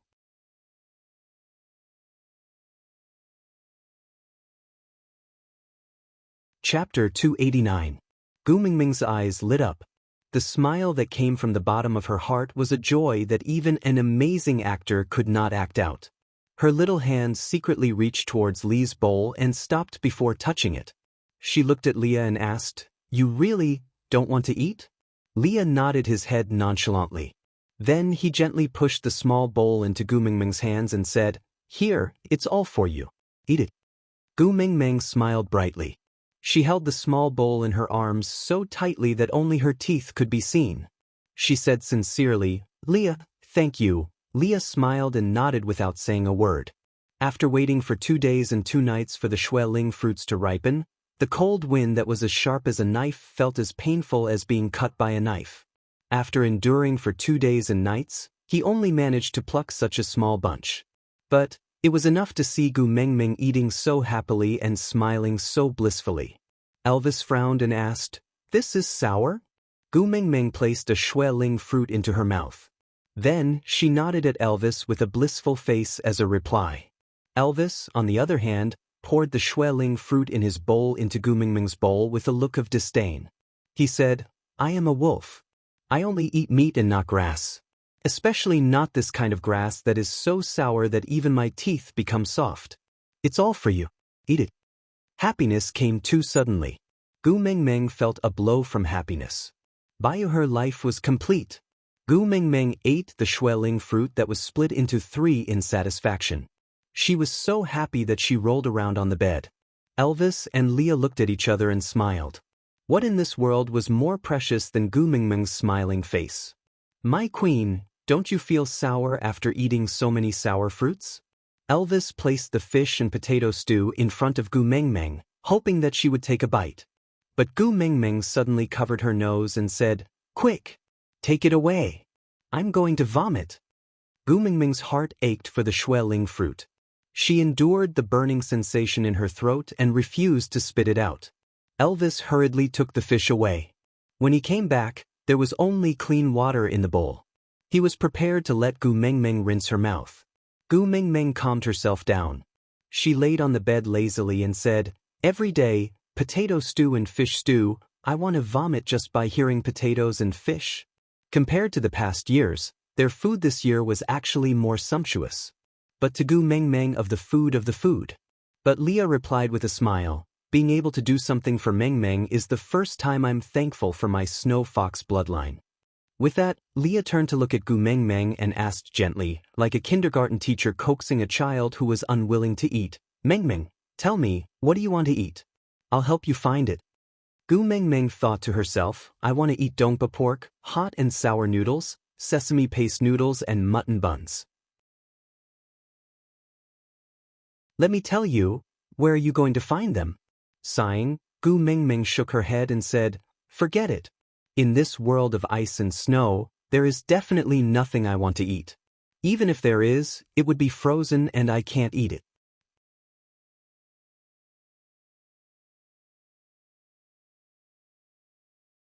Chapter 290.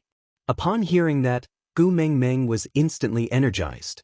She knew that there were many seasonings now used for cooking that were used as herbs in the past. She could name them like pepper, star anise, fennel, cinnamon, tangerine peel, 1,000 miles fragrant. Slapping her forehead, Gu Mengmeng said, "Sigh, why didn't I think of that?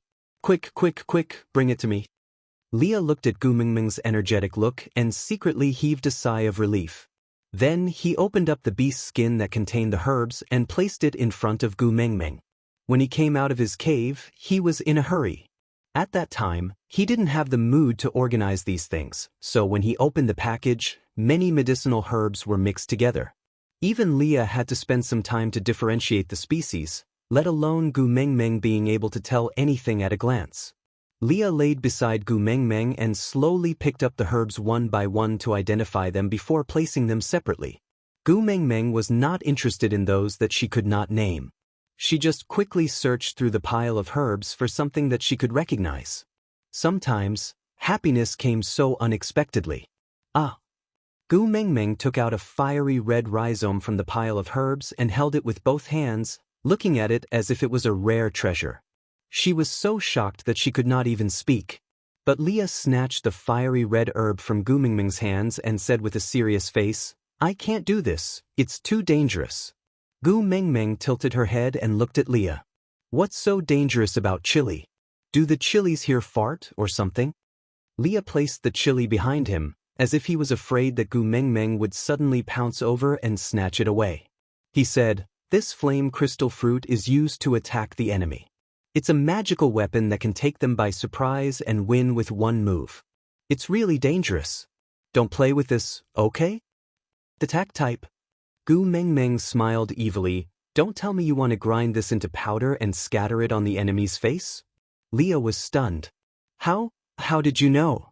Gu Mingming slapped her thighs and laughed maniacally. Not only do I know, I also know that this move is called eye stinging. Wicked Leah, you're too wicked. Leah and Elvis could not continue the conversation as they looked at each other and waited for her to finish laughing. Gu Mingming was finally tired of laughing. She opened her palms and said, I'm better at this than you. Hand it over quickly, don't make me snatch it away. Leah hesitated because he had once accidentally gotten some in his eyes. That feeling was really unbearable. At that time, he thought that his eyes were going to be crippled. He really did not want Gu Mengmeng to touch such a dangerous thing. Gu Mengmeng was getting impatient. She clicked her tongue and used her elbow to poke Elvis. Hubby. Elvis looked at Leah helplessly and said, Give it to her.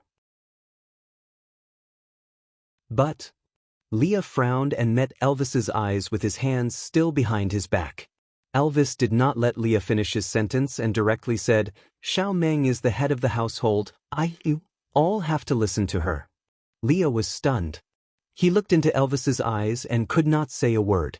So, Elvis meant that he acknowledged him as a member of Mingming's family? Elvis ignored the change in Lee's expression and repeated, Give it to her.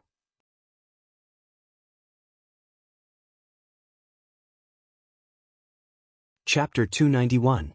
Gu Mengmeng took over the chili and brought it to her mouth right in front of Elvis and Leah.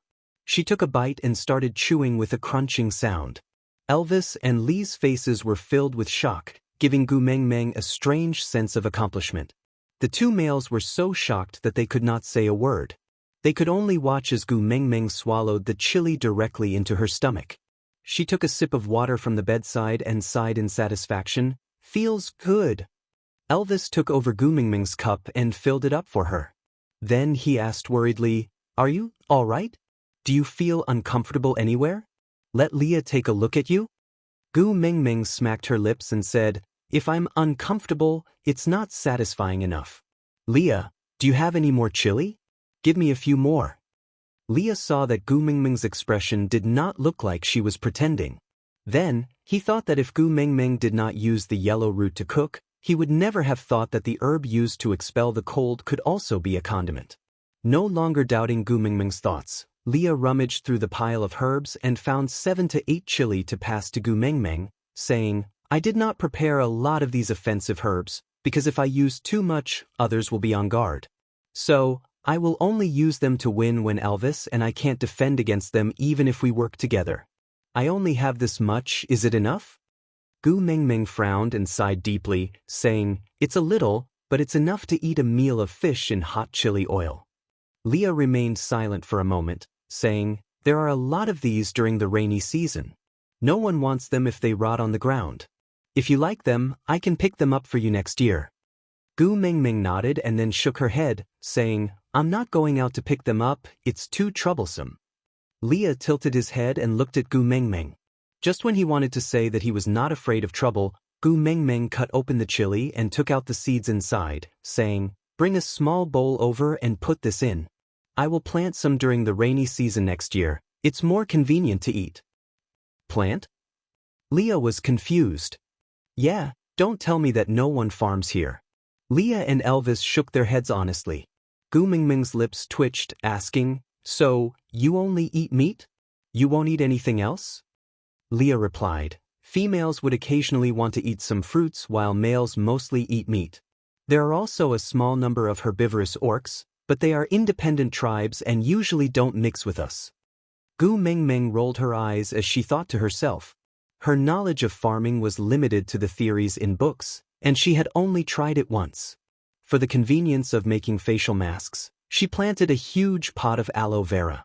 But the problem was that aloe vera was a small seedling dug from someone else's house, and could grow just by sticking it into the soil. Chili pepper, it should be about the same, right?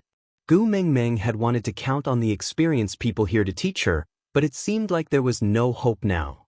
She could only explore by herself, so she looked at Leah and said, To be on the safe side, bring me to the place where you found these chilies during the rainy season next year. I will bring 2 mature ones back. Then use the seeds and plant some yourself.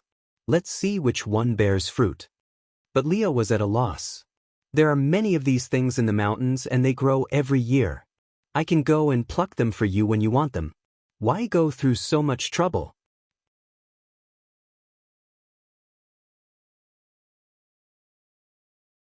Chapter 292. Leah had originally thought that since Gu Mengmeng liked this chili, he would help her find more next year so that he could do more things for her. But since Gu Mengmeng wanted to transplant it, then so be it. As long as she was happy, anything was fine.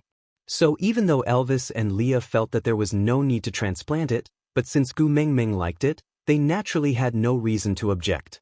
This matter was settled temporarily. Gu Mengmeng asked Leah to go to the tree outside the cave to look for the fish that she had yet to marinate, while she brought Elvis to start a fire to boil water. Elvis, ginger slices. Gu Mengmeng stood by the pot and instructed. Elvis used his fingernails to cut 2 slices of ginger in a practiced manner and passed it to Gu Mengmeng. Then he sat at the side and watched. Yes, this was the only thing Gu Mengmeng allowed him to do when he was cooking. Leah carried 2 fish that Gu Mengmeng had yet to marinate into the cold and walked in. He looked at Gu Mengmeng and asked, "They are already so hard, can they still be eaten?"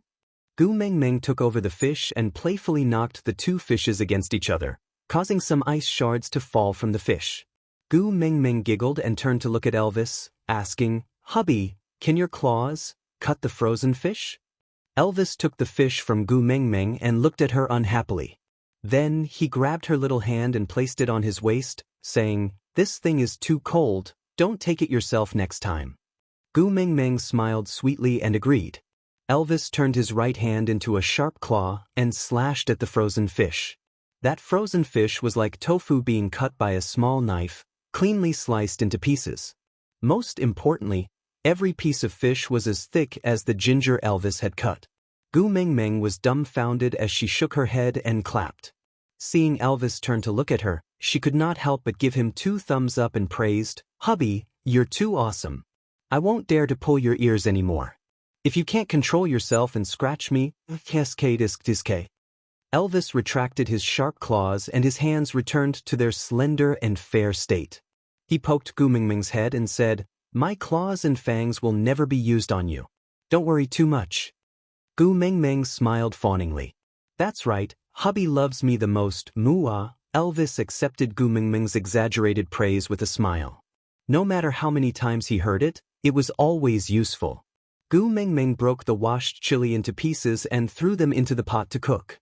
She smacked her lips and said, "Without the Pixin bean paste, the fish and hot chili oil would definitely not be cooked well. Let's eat hot pot today." Gu Mengmeng said as she rummaged through Lee's bag of herbs. She found some star anise and cinnamon, but there was nothing else that could be used to make hot pot. So after informing Leah, he took some of these 2 ingredients and threw them into the pot. She then called Elvis to enter the depths of the cave where the cured meat was stored. She found 2 pieces of meat with bones and asked Elvis to shave the meat off. Then, she broke the bones into small pieces and placed them into the pot to cook the soup base.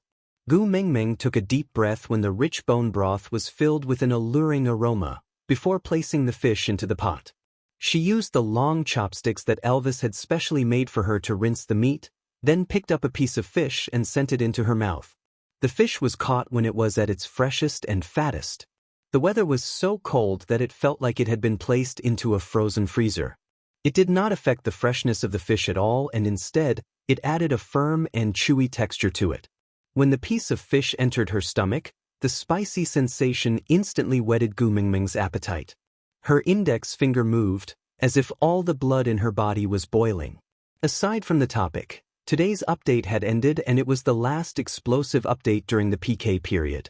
If I pass, I will continue with 6 updates tomorrow. If I don't win,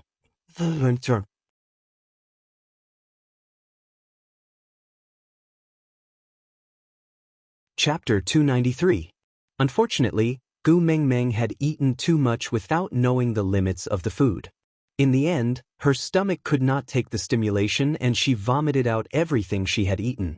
Not only the fish hot pot, but also the shueling fruit that Leah had brought back after searching for 3 days outside. Gu Mingming rubbed her deflated stomach and suddenly felt extremely wronged. Such delicious food was wasted just like that? The more she thought about it, the sadder she felt. In the end, she cried so hard that Elvis and Leah were so anxious that they could not do anything about it. Gu Mingming's emotions fluctuated more and more. As her stomach swelled up like a balloon day by day, the uneasiness had a cumulative effect on Gu Mingming. 2 months later, Gu Mingming had reached a stage where she could not get down on her own. She could not bend her back or even lower her head. Although she rarely vomited, the more serious problem was that she could not solve her bowel movement problem by herself. Elvis hugged Gu Mingming every day as if he was hugging a child to relieve her bowel movement. It was already shameful when he was peeing, let alone when he was defecating. Every time she went to the toilet, it was an act that refreshed Gu Mingming's shamelessness. Most importantly, Elvis would come back with a serious face to discuss the smell and shape of her bowel movement with Leah, then analyze her health condition. Gu Mingming had a feeling that every time Elvis hugged her to relieve her bowel movement, he would sniff hard behind her to confirm the smell, and his eyes would stare at the entire process of her bowel movement without blinking at all. Damn, was it Yao Yao Ling? Damn, I seem to have married a pervert. That night, Gu Mingming did not sleep well. The little fellows were too active in her stomach, as if they were fighting for something. Gu Mingming frowned, supporting herself with one hand and holding her stomach with the other, trying to sit up. What's wrong? Elvis almost did not sleep for the past few days. He stayed by Gu Mingming's side every day, carefully observing her every move. The babies are too noisy, I can't sleep. Get up and sit for a while. Gu Mingming stretched out an arm for Elvis to support, then leaned into Elvis's embrace. Elvis used his tail as a cushion to make Gu Mingming more comfortable. He placed his hand lightly on Gu Mingming's stomach and felt the little ones rolling around mischievously in her stomach. He frowned and said coldly, "You don't have much time left in the void mother's stomach, so you'd better behave. Because the pain you've caused my wife now, when you come out, I'll return it tenfold." But Gu Mingming laughed and pointed at Elvis's brow. "You really have the ability to threaten your own son?" Elvis's expression was rather solemn. His heart ached as he stroked the hair on Gu Mingming's forehead. "If I had known from the start that pregnancy would cause you so much trouble, I would have shot them to the ground." Gu Mingming laughed even harder. But with this laugh, her stomach started to hurt. Frowning, Gu Mingming turned around to ask Elvis, "How long have I been pregnant?" Elvis wiped the fine beads of sweat off Gu Mingming's forehead and replied, "Counting the days, it should be a day or two. She should be giving birth soon." Gu Mingming came to a sudden realization. These little wolf cubs are not playing. They're ranking in my stomach to see who's going to be the boss. Aside from the topic, thank you to the little baby from Xiaoxiang Academy, Feng Yu Huang, for the flowers.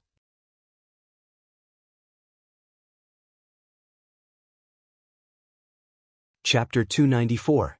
Elvis was stunned for a moment and asked, "You're going to give birth?" Gu Mingming nodded. The pain coming from her lower abdomen was like the winter in the beast world. It came without warning and without any connection. In just 2 breaths' time, Gu Mingming was in so much pain that she could not speak. Grabbing onto Elvis's arm, Gu Mingming's hand trembled in pain. It's fine. Don't be afraid. I'm here."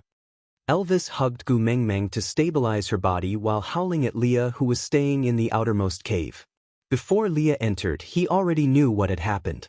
Without another word, he set up the pot and started boiling snow water. This was common knowledge that Gu Mingming had told him previously. After the water boiled, he walked over and helped Elvis hug Gu Mingming's upper body. He used his tail to cushion Gu Mingming's waist so that Gu Mingming's waist did not need to be hung. Elvis held onto Gu Mingming's hand tightly, allowing her nails to dig into his flesh. However, he told her calmly and firmly, "It's all right, don't worry, I'm here." Elvis turned himself into a half-orc and covered Gu Mingming's stomach with his large tail.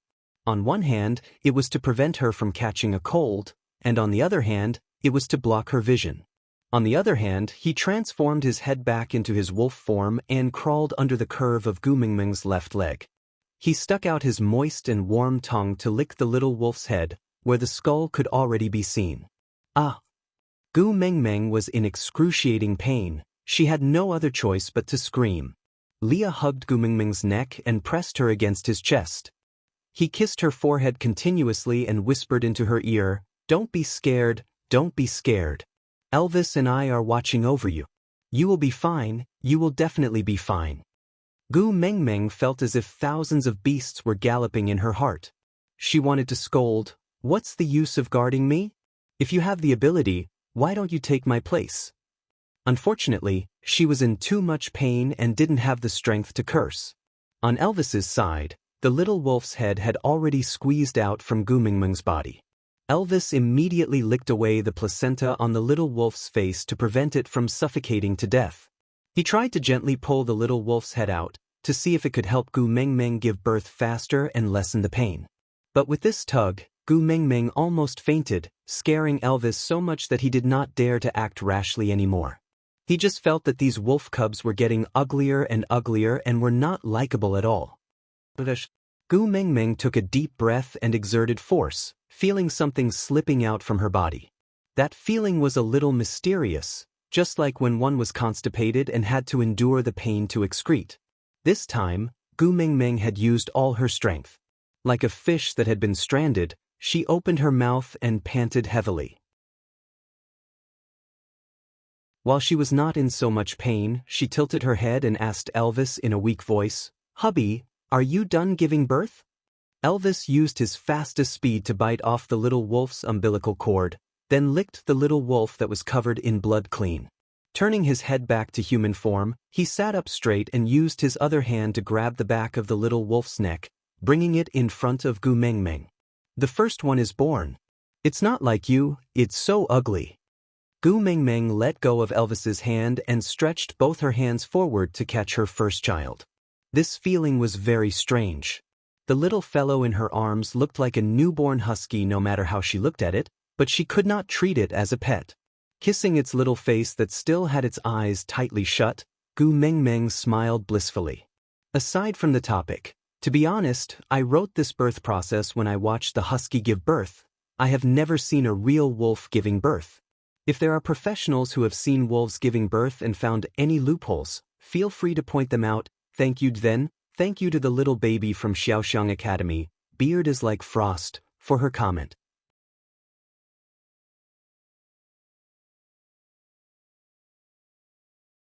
Chapter 295.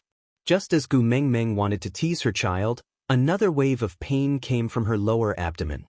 Gu Mengmeng frowned and glared at Elvis angrily. "There are more?"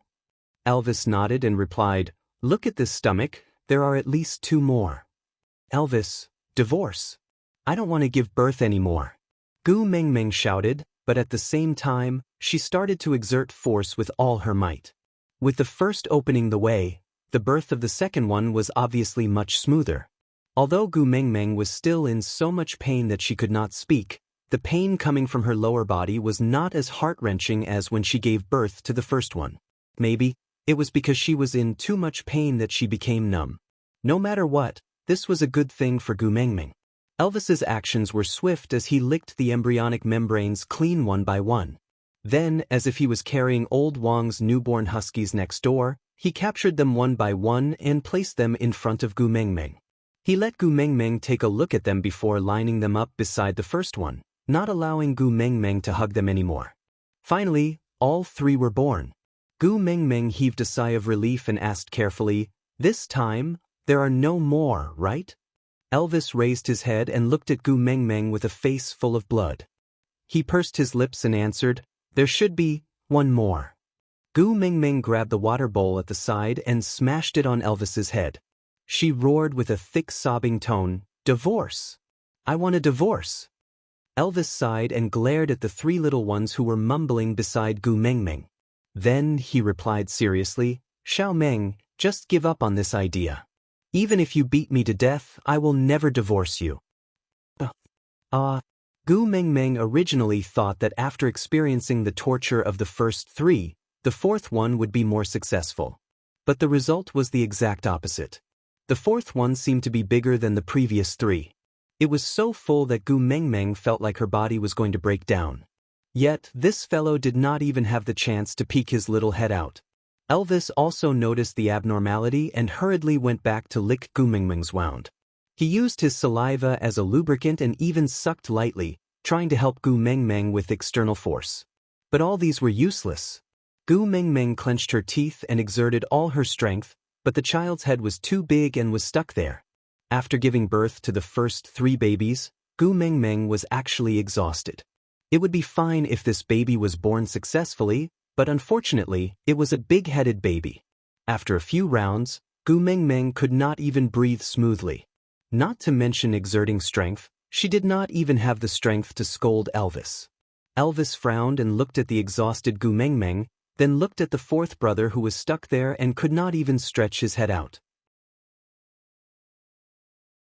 He leaned forward and kissed Gu Mengmeng's forehead, saying in a low voice, "We have 3 children, that's enough." Gu Mengmeng was in a daze, but Elvis's words still touched a chord in her heart.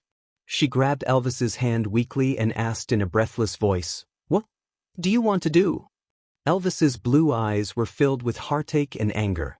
He would not allow anyone to torture Gu Mengmeng like this, not even himself, not even his son. "I'll reach in, grind it up, and pull it out. This way, you won't be in pain." Elvis planted a light kiss on Gu Mengmeng's forehead and said, "I'm sorry, I shouldn't have let you suffer like this. Very soon, everything will be fine, trust me."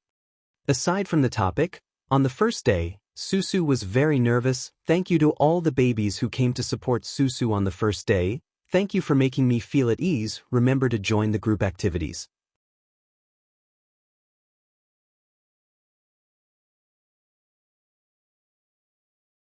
Chapter 296. No, don't. Gu Mengmeng grabbed onto Elvis's hand. She did not know where she got the strength from, but she gripped onto Elvis's wrist tightly like a pair of pliers. Her curved eyebrows were knitted into a dead knot. She clenched her teeth and persisted in exerting strength again and again. Her face was pale and Gu Mengmeng clearly could not hold on any longer. "Xiaomeng, I love you." As Elvis spoke, he had already turned his hands into wolf claws and reached towards the little wolf cub stuck in Gu Mengmeng's body. Gu Mengmeng clenched her teeth and growled with a hoarse voice, "If you dare to touch my child, I will die in front of you." Elvis froze and did not dare to move. He clenched his teeth but could not do anything to Gu Mengmeng. She had pinched his weak spot, making it impossible for him to resist. Seeing that Elvis had given up on harming the baby, Gu Mengmeng was slightly relieved. Trying her best to ignore the pain coming from her lower body, Gu Mengmeng adjusted her breathing again and again. When she felt that her energy had recovered slightly, she then said to Elvis, "Use your claws to cut open my flesh at the place where the baby is stuck. Be careful not to hurt the baby's head. This way, he can be born smoothly, and I won't have to suffer so much." Elvis frowned and looked at Gu Mengmeng without moving. "Listen to me. Where I come from, this is called a lateral incision. It's a very common fertility measure." Elvis was still frowning. After staying silent for a long time, he said, "I can't hurt you." Gu Mengmeng was really speechless. She struggled to straighten her body with all her might and hugged Elvis's head with one hand, pulling him in front of her. She pressed her forehead against Elvis's and said, "If you don't do this, the child and I will both die. Just a small cut on me now, and the baby and I will be safe. You're not hurting me. You're saving me and the baby." Elvis frowned, but he could not resist Gu Mengmeng's pleading gaze. In the end, he nodded and laid between Gu Mengmeng's legs again, aiming his sharp wolf claws at the place where the baby's skull was stuck. Elvis's gaze was deep. He was hesitating. Should he choose to kill the baby so that he would not hurt Gu Mengmeng and bear her hatred? Or should he listen to Gu Mengmeng and cut open her flesh to let this evil creature be born? "If you dare touch my child, I will kill myself in front of you." The image of Gu Mengmeng roaring with bloodshot eyes replayed in Elvis's mind. He was not afraid that Gu Mengmeng would hate him. He was not afraid that Gu Mengmeng would do anything to him, but he was afraid that she would hurt herself. The sharp nails trembled as they cut into Gu Mengmeng's flesh. Blood flowed down from the wound. Gu Mengmeng grasped the timing due to the pain and exerted force, almost fainting from the pain. But luckily, her lower abdomen was empty. She knew that the last baby had been born safely. Although Elvis was unwilling, he still licked this child who had caused Gu Mengmeng so much suffering, before placing him beside the other 3 little ones. Gu Mengmeng had already fainted from exhaustion. Elvis's heart ached as he took her from Li's arms. Without her bulging stomach, she was so light that she seemed to be weightless. This made Elvis feel extremely uneasy. He liked the chubby Gu Mengmeng more. He would rather have her twist his ear domineeringly and call herself queen than to have her quiet and lifeless like a doll whose soul had been hollowed out.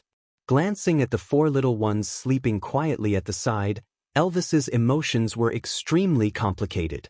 Aside from the topic, thank you to the little baby from Xiaoxiang Academy, Hui Yanshan, for the diamonds and flowers. At the same time, congratulations to the baby for becoming the first scholar in this article. Thank you. Also, thank you to the little babies from QQ Reading, The Long Winter, and The Rest of My Life for their 99 reading points.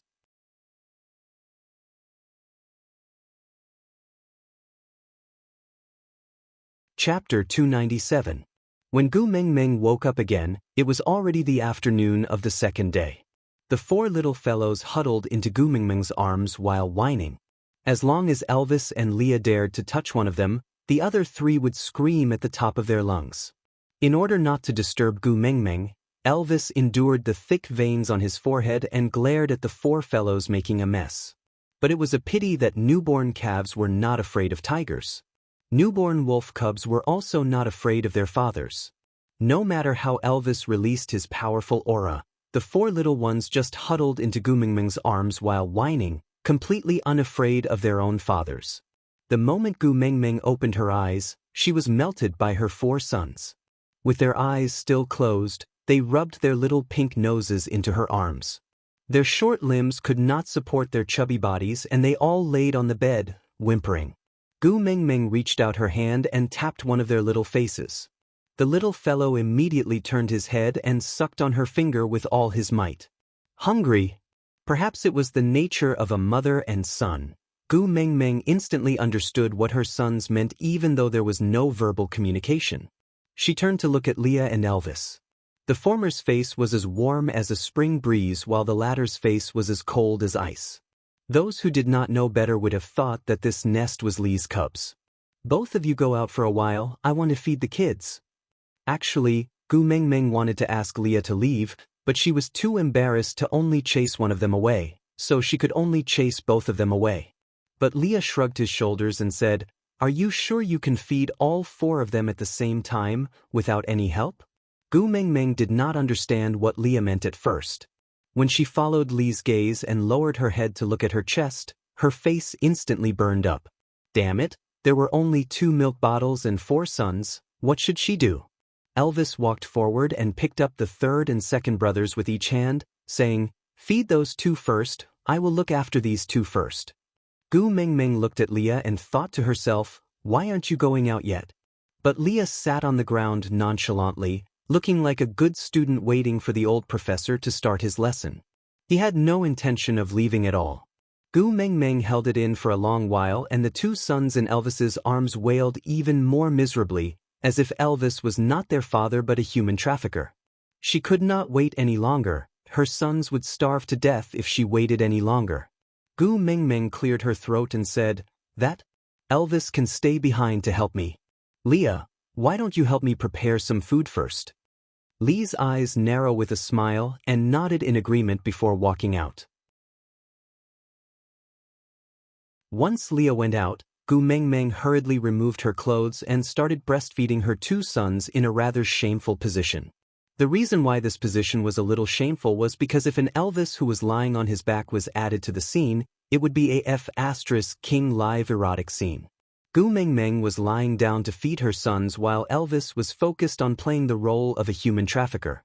He completely ignored the struggles and protests of his 2 sons and only focused on watching his wife's flirtatious and seductive posture. Gu Mengmeng was a little embarrassed from Elvis's stare. Although she had already mated and the children were all convinced, it was still weird to be stared at like this. So Gu Mengmeng found a topic and asked, Why feed these two first and then the other two? Did you catch them randomly? Elvis shook his head and said, "The one on your left is the first to be born and the one on your right is the last to be born. Those two are the strongest in the litter and have a higher chance of survival than the two in my hands. So there is a limited amount of food for them." Aside from the topic, thank you to Xiaoxiang Academy's Little Baby 691166691. My lips only kiss me. I am Shueijin for your votes.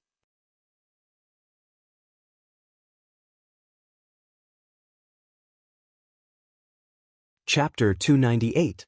Gu Mengmeng was really dumbfounded after listening to him. What kind of theory was that? Does it mean that we should prioritize protecting the two stronger ones and let the two weaker ones live if they can? If they can't, then we'll just forget about it? Return my sons to me. Angered, Gu Mengmeng pointed at Elvis's nose and roared, "It's all flesh that fell off from my body, so you're not the one who's in excruciating pain, so you can say it so easily? Hurry and return my sons, I don't need your help." Elvis knew very well that he must have said something wrong again, but the problem was that he did not know which word he said wrong. In order to not make Gu Mengmeng even angrier, he obediently placed the second brother and the husband back on the bed. Gu Mengmeng circled her arms and the two that were carried away by Elvis flew into her arms. They raised their heads and howled like babies. Even if Gu Mengmeng did not understand what they were saying, she could roughly guess that their sons were complaining. So she kissed them one by one and coaxed them gently, "Don't be afraid, Mummy is here. You may have a fake daddy, but it's all right, Mummy will protect you. Be good, it'll be your turn after brother and brother finish eating." The first brother seemed to have understood Gu Mengmeng's words. He smacked his lips and let go of Gu Mengmeng's chest. He flipped over and rolled to one side, giving up his spot to his brother. The two children's hands and feet were weak, and they could only wriggle forward to fight for the only position available. Gu Mengmeng could not really tell whether it was the second brother or the third brother who managed to snatch it. Anyway, there was only one left and he did not manage to snatch it. Feeling extremely wronged, he laid on Gu Mengmeng's chest and twisted his soft body, howling in a childish voice. The fourth brother had no intention of moving away and continued sucking with all his might with his cheeks puffed up. Gu Mengmeng saw that the chest had already been stuffed down. If someone else did not come up, the one who had not eaten would definitely starve. So she gently held onto the fourth brother's butt and pried him away from her chest. But this little ancestor was like a powerful suction cup. He stretched his neck out and sucked in his mouth, refusing to let go. Gu Mengmeng's breasts were hurting from the pull. She took a deep breath and smacked the little butt of the fourth brother, saying, "Brothers have to take care of each other. If you don't let go, I will be the last one to feed you in the future. When the time comes, your other brothers will also protect their food like you, and you can only starve." She did not know if the fourth brother understood Gu Mengmeng's words, or if he was full, or if it was simply because he was pulled too far away and could not reach. Anyway, the moment Gu Mengmeng finished speaking, he let go. Gu Mengmeng placed him on the bed and the little fellow rolled to the side of the first brother.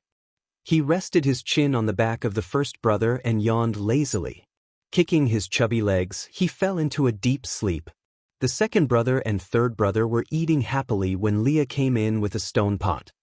He was still smiling and glanced at Elvis, who was left to the side, giving him a sympathetic look. Then, he directly brushed past Elvis without any intention to speak up for him. He directly placed the pot on the fire and stirred it while saying, "The appetite of wolf cubs is very big. No matter how much milk you have, you will not be able to feed these four little fellows. I used the bones to boil some soup. You and the babies can drink some to replenish your nutrients. When the rainy season comes next year, I will go to the mountains to catch a female wolf for you to breastfeed." Aside from the topic, thank you to the little babies from Xiaoxiang Academy, Milk Bait Ho, and Rabbit G drinking tea for the flowers. Love you guys, moi.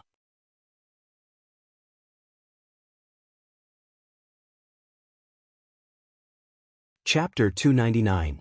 Gu Mengmeng was still kneeling on the bed in a breastfeeding position, while the second and third brothers were still drinking milk with gusto. Damn it, Leah walked in so naturally, making Gu Mengmeng feel embarrassed even if she screamed. She pulled a piece of beast skin to cover herself awkwardly, then glared at Elvis, who was still in a reflective state but still did not know what he did wrong. Leah scooped the meat soup into a small bowl and a larger stone plate. He placed the stone plate beside the bed, then picked up the first and fourth brothers with each hand and placed them beside the stone plate. She did not know if it was because they were full from drinking milk or because the taste of the bone soup was not as fragrant as their mother's milk, but the two little fellows were completely indifferent to the bone soup. Leah patted their little heads lightly and shook his head helplessly. He looked at Gu Mengmeng and said, "Wolves learn their eating habits from their mother. They will eat whatever you teach them to eat." Secure. As Leah spoke, he placed the small bowl beside the stone plate, indicating for Gu Mengmeng to demonstrate how to drink the soup. Gu Mengmeng sighed and looked at her four babies. With her small body, she really could not feed them to their fullest, so she used one hand to support her body and the other to pick up a small bowl to finish the soup. Then, she showed the empty bowl to her two sons and said, "The taste is not bad, my babies are good, do you want to try it?" That. Leah rubbed his nose and said, "The cubs have not opened their eyes yet, so they cannot see your actions. Their senses are mainly through the flow of air and the contact of their bodies. Holding a bowl with one hand is too difficult for them. They won't be able to learn it." Gu Mengmeng looked at Leah with a dumbfounded expression, completely unable to understand what he meant. Leah knelt beside Gu Mengmeng in a seductive manner, then lowered his head and stuck out his tongue to lick the side of the bowl lightly. Then he used his head to nudge the first brother. Unfortunately, the first brother did not appreciate it at all and had no intention of learning at all. He just twisted his body and snuggled into Gu Mengmeng's arms, then whimpered as if he was complaining to his mother that there was a weird uncle who kept touching his body and it was so annoying. Gu Mengmeng forced a smile with her stiff lips and asked, "Also have to lick and drink like that?" Leah nodded his head seriously. "You have to teach them in a way that they can learn." Gu Mengmeng looked at the two little fellows in the beast's skin who were howling in protest because they could no longer suck milk. She hardened her heart. What was face worth? Compared to his son, self-esteem and whatnot were simply too weak, okay? Gu Mengmeng tidied up her clothes and removed the beast's skin covering her body. She gently picked up the two little ones who had not eaten their fill and placed them at the side of the stone plate.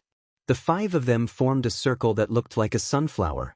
Gu Mengmeng suppressed her strong sense of shame and stuck out her pink tongue to lick the plate lightly. Then she looked at her four babies in anticipation. Unfortunately, the little fellows completely did not understand what was going on and still had a look of disdain on their faces. They had no intention of learning from their mothers to drink the soup. The third brother even screamed at Gu Mengmeng, clearly wanting to drink milk. Gu Mengmeng looked at Leah helplessly. Leah leaned back next to Gu Mengmeng and once again demonstrated the action of licking the soup. Then he kissed Gu Mengmeng's face intimately and used his mouth to send her little face to the side of the plate. When he reached the edge of the plate, he licked the bone soup again. His long and affectionate eyes were smiling all along as he stared at Gu Mengmeng's shy little face. Aside from the topic, thank you Xiaoxiang Academy, Dingrunpu, diamonds, flowers and even voted for me.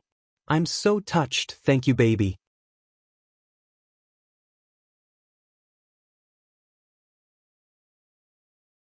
Chapter 300. Gu Mengmeng blushed and retracted her gaze. She pursed her lips and followed Li's example. She first licked a mouthful of the bone soup, then kissed the little face of the youngest lying beside her. She used her mouth to push the little head of the youngest towards the side of the plate, then licked the soup on the plate lightly. She did not swallow it, but used her tongue that was still wet with the soup to lick the little mouth of the youngest. The youngest stuck out his tongue to lick his own mouth, as if he was quite satisfied with the taste, so he lowered his head to lick the soup. The sensitivity of his little tongue was much stronger than Gu Mengmeng's, and he enjoyed the soup with a loud smack. Gu Mengmeng felt a great sense of achievement, but she did not dare to make a loud noise, as she was afraid of scaring her sons.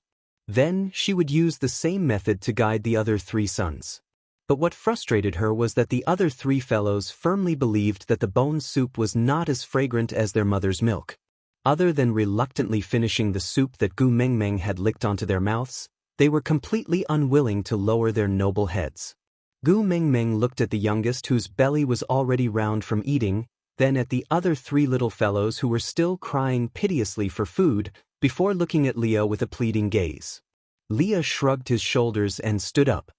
He retreated to Elvis's side and said, "I'll leave the rest to you." Elvis nodded, picked up the youngest and passed him to Gu Mengmeng. Gu Mengmeng received the youngest blankly and hugged him in her arms. Then, she watched as Elvis's face darkened, using his throat to growl at the other three little ones. If Elvis was not in his human form, Gu Mengmeng did not doubt that she would see the expression of a wolf baring his teeth to scare his enemies in television dramas. Gu Mengmeng frowned. What was wrong with this person? He had a face full of anticipation when he begged her to give birth to children. She thought he liked babies a lot, but in the end? Did he get addicted to scaring his sons every day? Gu Mengmeng was about to flare up when she realized that the three little ones who had refused to lower their heads to drink the soup actually lowered their heads obediently and started to lick the soup plate pitifully. Although they looked rather pitiful, it was still better than starving. Gu Mengmeng heaved a sigh of relief and resisted the urge to scold Elvis. She just gently caressed the back of the fourth brother, as if the one who was scolded was the fourth brother and she was comforting him. It didn't take long for the three little guys to finish the bowl of bone soup. She groaned twice, lay crookedly on the edge of the plate and began to sleep. Gu Mengmeng looked at the four heartless brothers and suddenly laughed. She carried them up one by one and arranged them in a row on the beast's skin. Then she took out a softer beast skin and covered them with it. Only then did she carefully climb up from the bed and scoop 2 pieces of meat from the pot to eat. "You can eat meat? Don't you feel disgusted?" Elvis was a little worried. Ever since she became pregnant, Gu Mengmeng refused to touch meat no matter what. She always said that there was a gamey smell and it made her feel disgusted. Gu Mengmeng sniffed and said, "It's still a little disgusting, but we still have to eat even if it's disgusting. Otherwise, the children's nutrition will not be able to keep up and they will fall sick easily." Elvis sighed and scooped Gu Mengmeng into his arms, letting her sit on his lap to eat so that she would not catch a cold. Elvis rested his head on Gu Mengmeng's neck and said with a little grievance, "Other people can't even think about getting pregnant without a few years. How did you get pregnant in such a short time?" Gu Mengmeng tilted her head and asked, "You're still unhappy that I gave birth to a son for you?" Elvis nodded and said with grievance, "Not happy, very unhappy. I feel that you are treating them better than me now. You glared at me a few times because of them and even scolded me. You even said you wanted to divorce me and even threatened me. Aside from the topic, thank you to the little darling of Xiaoxiang Academy. As long as I don't die, you will always be my subject. 8 evaluation votes. Nouveau riche looking for a mistress."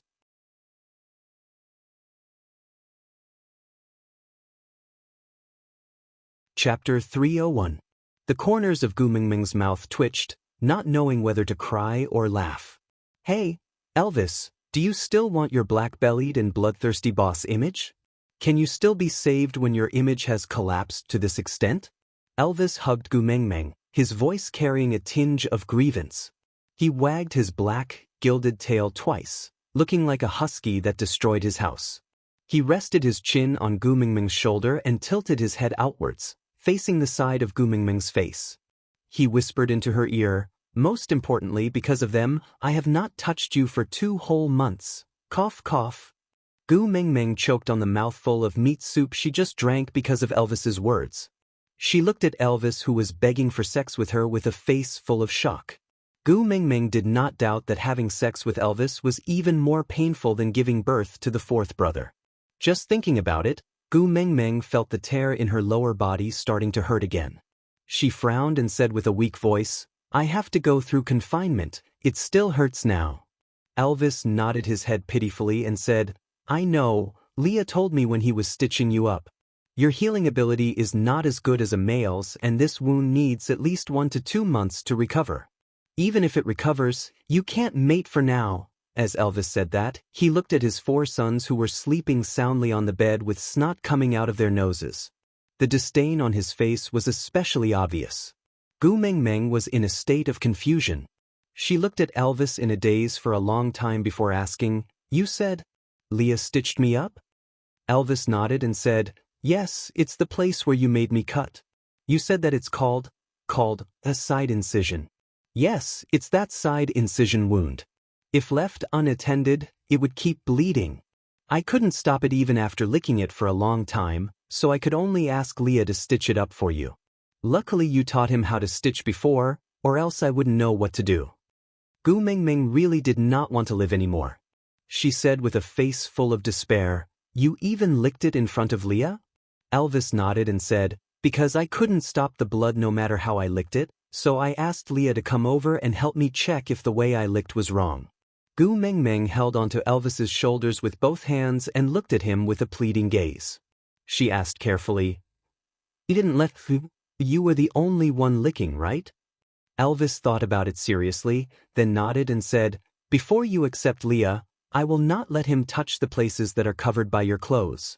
I remember you saying that only a mate can touch a place covered by clothes. So I just let him watch, not let him lick." Gu Mengmeng did not feel happy at all. She shook Elvis with all her might and said, "You even know that you can't let others touch the places covered by clothes? Then why did you let Leah watch you?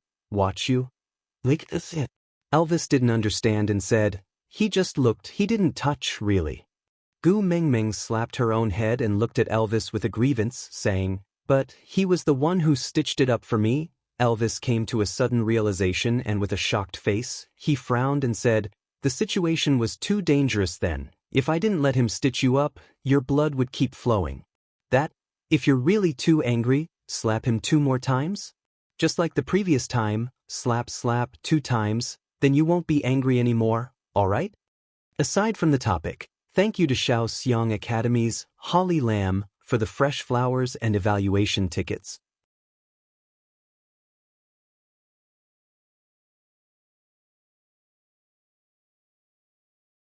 Chapter 302. Gu Mengmeng watched as Elvis imitated the way she slapped Leah the last time and felt like crying. She gave Elvis 2 slaps in the air and said, "Damn it, I should slap you to death first." Elvis smiled and hugged Gu Mengmeng back into his arms. He coaxed her gently and said, "If hitting me can make you feel better, then go ahead. Do you want to hit the left side? Or the right side?" Gu Mengmeng raised her hand. Facing Elvis's sincere and gentle look, she could not bear to hit him. She swung her hand and punched his chest. She snorted and turned her head to ignore him. Elvis held Gu Mengmeng's little hand and placed it in his palm. He carefully touched every inch of skin on her hand and said, "Winter is almost over. When the snow melts, everyone will see Leah walking out of our cave. By then, even if you did not mate with him, he will already be a member of our family. So, strictly speaking, he cannot be considered as someone else." Gu Mengmeng was stunned.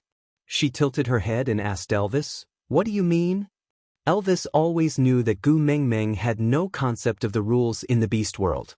So he patiently explained, "Do you still remember Barit's request before winter?" Gu Mengmeng thought for a while and replied, "I remember, he said he wanted to stay in our cave. Didn't you reject him on the spot?" Elvis nodded and said, "I rejected him because I know you don't want to mate with him and you don't have any special feelings for him. So I cannot let him enter our cave. Because once he winters in our cave, it means that he is a member of your family that you have accepted. It's just that his status is extremely low and he does not have the right to mate with you. He can only be used as hunting labor during the rainy and dry seasons to provide food for the family. During winter, he will be used as your food reserve. This way, no female in the tribe will be willing to mate with him. If he regrets one day and wants to leave this status, he can only leave Saint Nazir and find a new tribe. However, there are very few tribes that are willing to take in single males. Moreover, if you meet someone who left you after knowing that he had been your food reserve, no female in the new tribe will be willing to mate with him. Even if they have already mated, there is a high possibility that they will be abandoned. So, generally speaking, after entering a family as food reserves, there's basically no way out. The better ones might be accepted by the females and become one of their partners, but such cases were rare. Most of them became food during the winter to provide for the female's hunger and warmth for the season. And what's worse is that after experiencing countless winters and summers, the females even forget that they have such a male by their side. Then, on a certain hunting day, they leave and never return, but no one knows. It's as if there has never been such a person in this world. This is the reason why I didn't agree to Barit entering our cave. If you are unwilling to accept him in the end, then he can only be kept by your side as a pet beast for the rest of his life. With your kindness, in the end, you will either have to accept him or suffer because of your conscience. No matter what, I'm not happy to see it, so I rejected him. After listening to Elvis, Gu Mengmeng remained silent for a long time. She slowly turned her head towards the direction of the cave entrance and said softly, "But I let Leah stay in." Out of topic. Thank you Xiaoxiang Academy, Yun Yang Xian, for the flowers. I love you.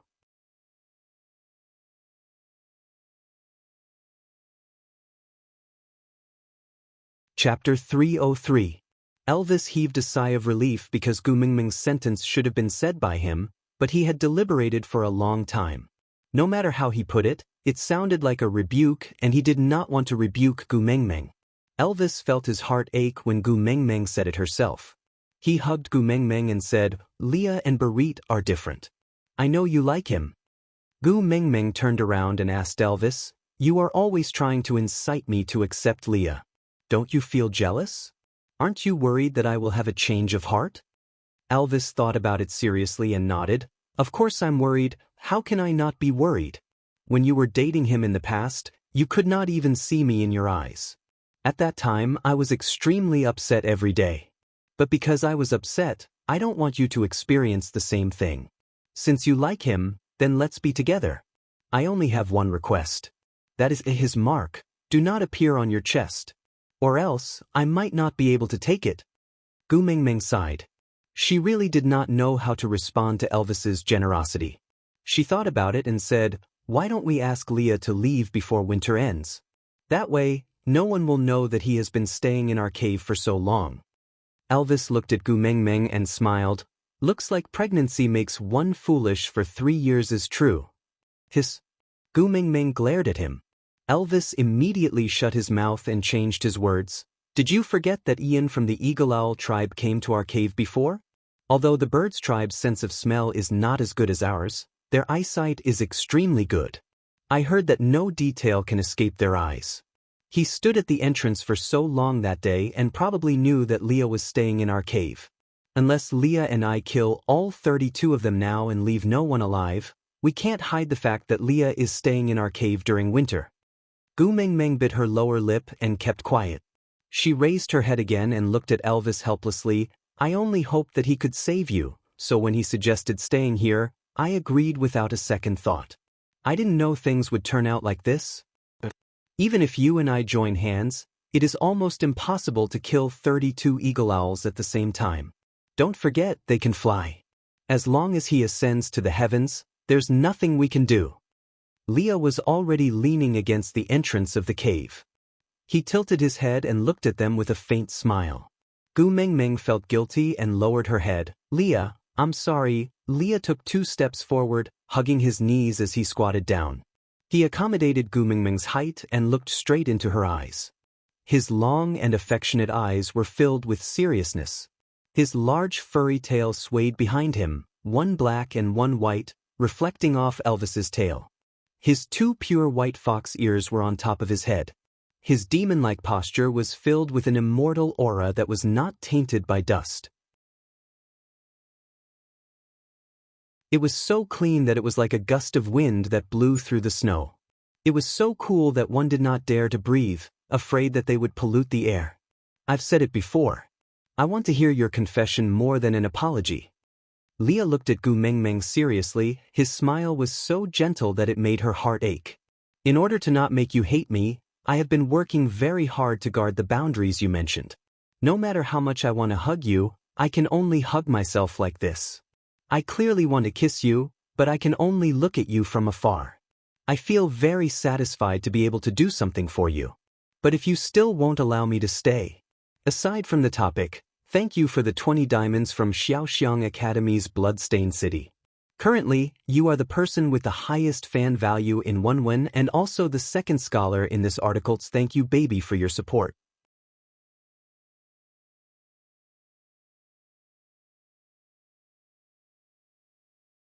Chapter 304. Leah paused and leaned his body forward slightly. He whispered into Gu Mingming's ear, "Then, there's only one way left." Gu Mingming blinked her eyes and asked, "What way?" Leah pursed his lips and his slender fingers brushed across his chest. He said in an inviting tone, "Eat me before the snow melts." "What nonsense are you talking about?" Gu Mingming stood up immediately. But because she stood up too quickly, she felt a little dizzy. Her vision blurred and she almost fell. Leah quickly caught Gu Mingming and smiled, "I finally got to hug you again. It's enough for me to hug you like this once before I die." Lee's smile was very gentle, so gentle that it made one feel hopeless. Gu Mingming's heart was throbbing in pain. She calmed herself down and stabilized her hands. She pushed Leah away and said, "Is there something wrong with you? I haven't even finished eating the food in this cave. Why would I eat you? Do you think I'm a skeleton spirit?" Leah tilted his head and touched his heart as if he was wronged. He said, "But I heard that the heart of a snow fox has the effect of prolonging one's life." Gu Mingming was about to hit him when Leah touched his stomach again and said, "The flesh on my stomach is also very smooth and tender. It tastes much better than normal wild beasts. And I'm a third-level orc. If you eat me, your body will definitely be much stronger than it is now. That way, you won't fall sick after playing in the snow for a while." Gu Mingming wanted to cry but no tears came out. She looked at Leah and then at Elvis and sneered, "Are you sure one is a wolf and the other is a fox? Neither of you is a fox wearing a wolf's skin or is a wolf wearing a fox's skin. Why the hell are you both so eager to let others eat you? Isn't it good to live well? Look, this world is so beautiful, right?" Leah caressed Gu Mingming's face gently, his eyes filled with greed. He wanted to take one more look at her, one more look, as if he wanted to carve her into his eyes. He said with deep affection and loneliness, "If you don't want me anymore, this world will not be beautiful at all. Rather than living in a purgatory filled with torment, I might as well fuse my flesh and blood into your body and become one with you, using another method to protect you once. At least I can die a worthy death." Leah paused and recalled the time when he was fooling around by the stream before he confessed to Mingming. She thought he was going to eat her up and begged for mercy in his arms while crying. He was vexed. Was he not affectionate enough? Why would this little fellow think of a romantic atmosphere as a bloody and violent scene? Thus, he deliberately scared her, and she really closed her eyes and waited for death. She was obviously trembling violently, but she still pretended to be unafraid of death. Back then and now, it was so similar. "Once upon a time, you begged me not to eat you. You said you wouldn't choose between food and partners." Leah said while caressing Gu Mingming's neck. That was the place where he once planted strawberries. Lee's smile was filled with the warmth of memories. His gaze overlapped with that day, looking at Gu Mingming seductively and affectionately. Using the same tone as that day, he said, "Since you don't want to choose, let me choose for you." Leah slowly lifted his silver hair and revealed his snow-white neck to Gu Mingming. He looked at Gu Mingming with his perfect side profile and said, "It's all right, it won't hurt, eat me up, then we will fuse together and we will never be separated again." Gu Mingming was stunned. Aside from the topic, thank you to the little baby from Xiaoxiang Academy, Max Xiangying, for the evaluation ticket, thank you.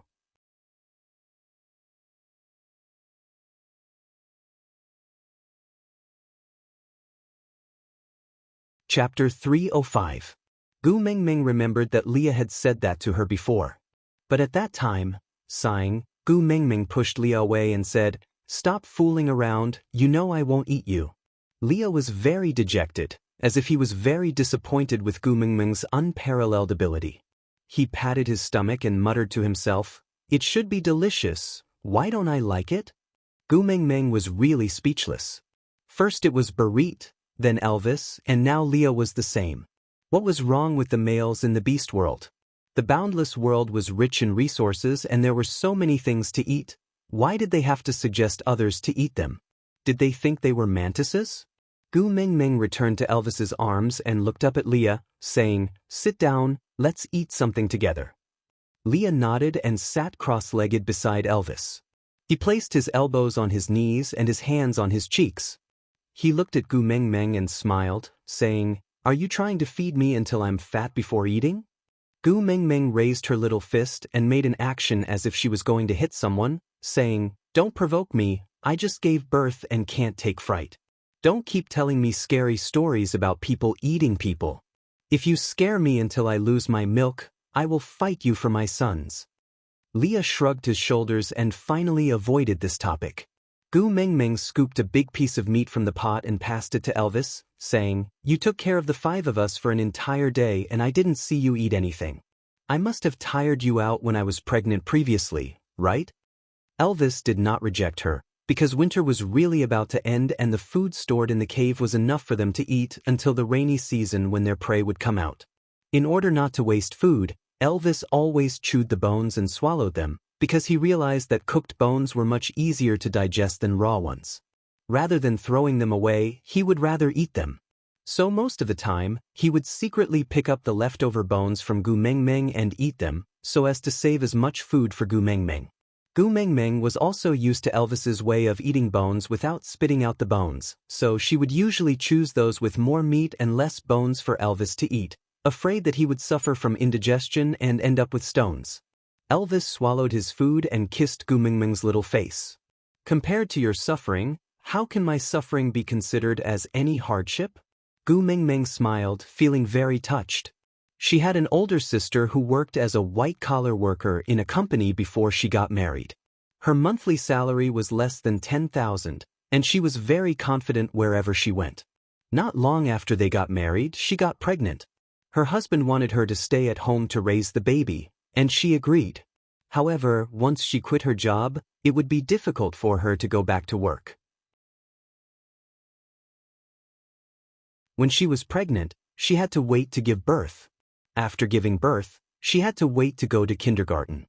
After kindergarten, she had to wait to go to primary school. However, before the child could go to primary school, her husband had cheated on her. The reason was that he was fed up with his children's crying and his wife's complaints. He even asked his sister, which man would want to go home to see an old woman every day? Little Missy said that she had given birth to a child for him, so how could he be so inconsiderate towards her? The man snorted disdainfully and asked, "Which woman doesn't know how to give birth? This is your duty." That time, the sister hugged the child and gulped down beer, crying to Gu Mingming, "I'm not afraid of suffering with him, I'm not afraid of suffering for him, I'm afraid that he can't see everything I've done. I don't want to live a luxurious life, I just want some words of comfort. That's all." Aside from the topic, thank you to my QQ reading baby, by an In Lu, for your 999 reading points, and thank you for your message.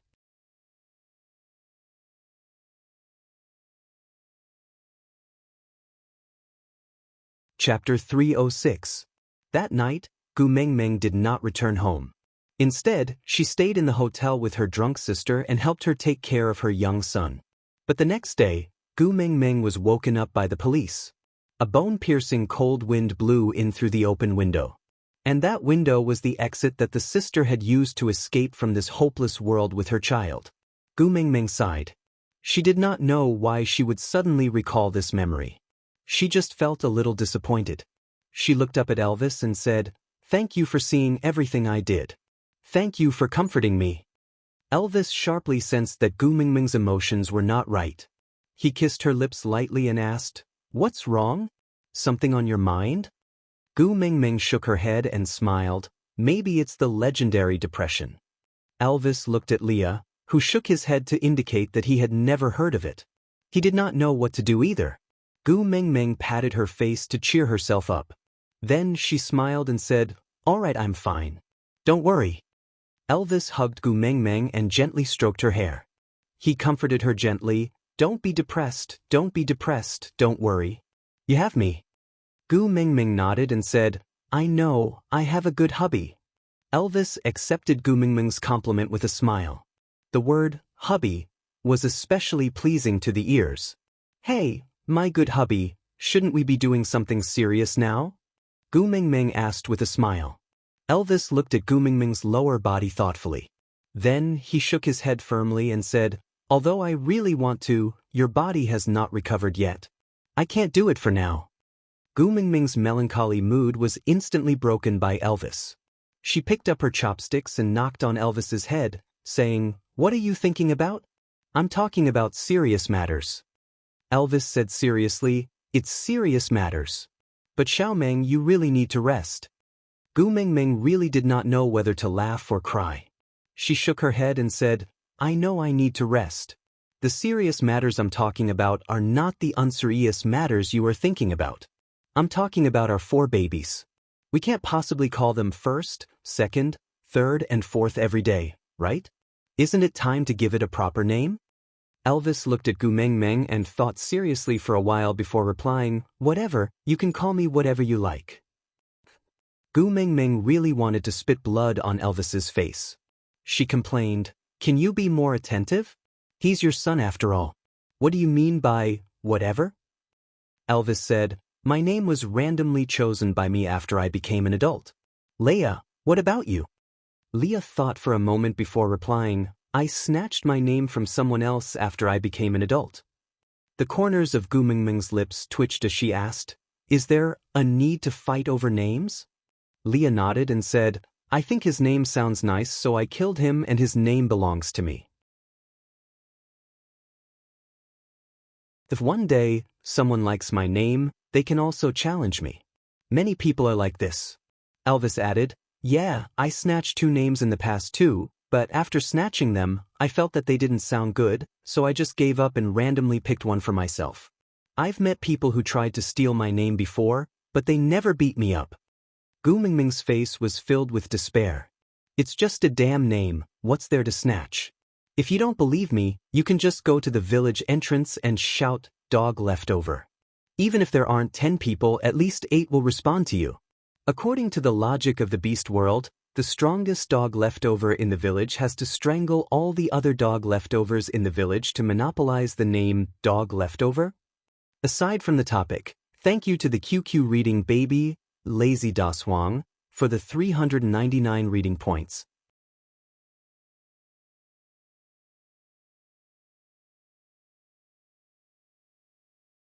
Chapter 307. Gu Mingming looked at her 4 sons with snot dripping from their noses and fell into a deep dilemma. What if the name was too nice to hear? Would he be kidnapped like the son of a rich man or something?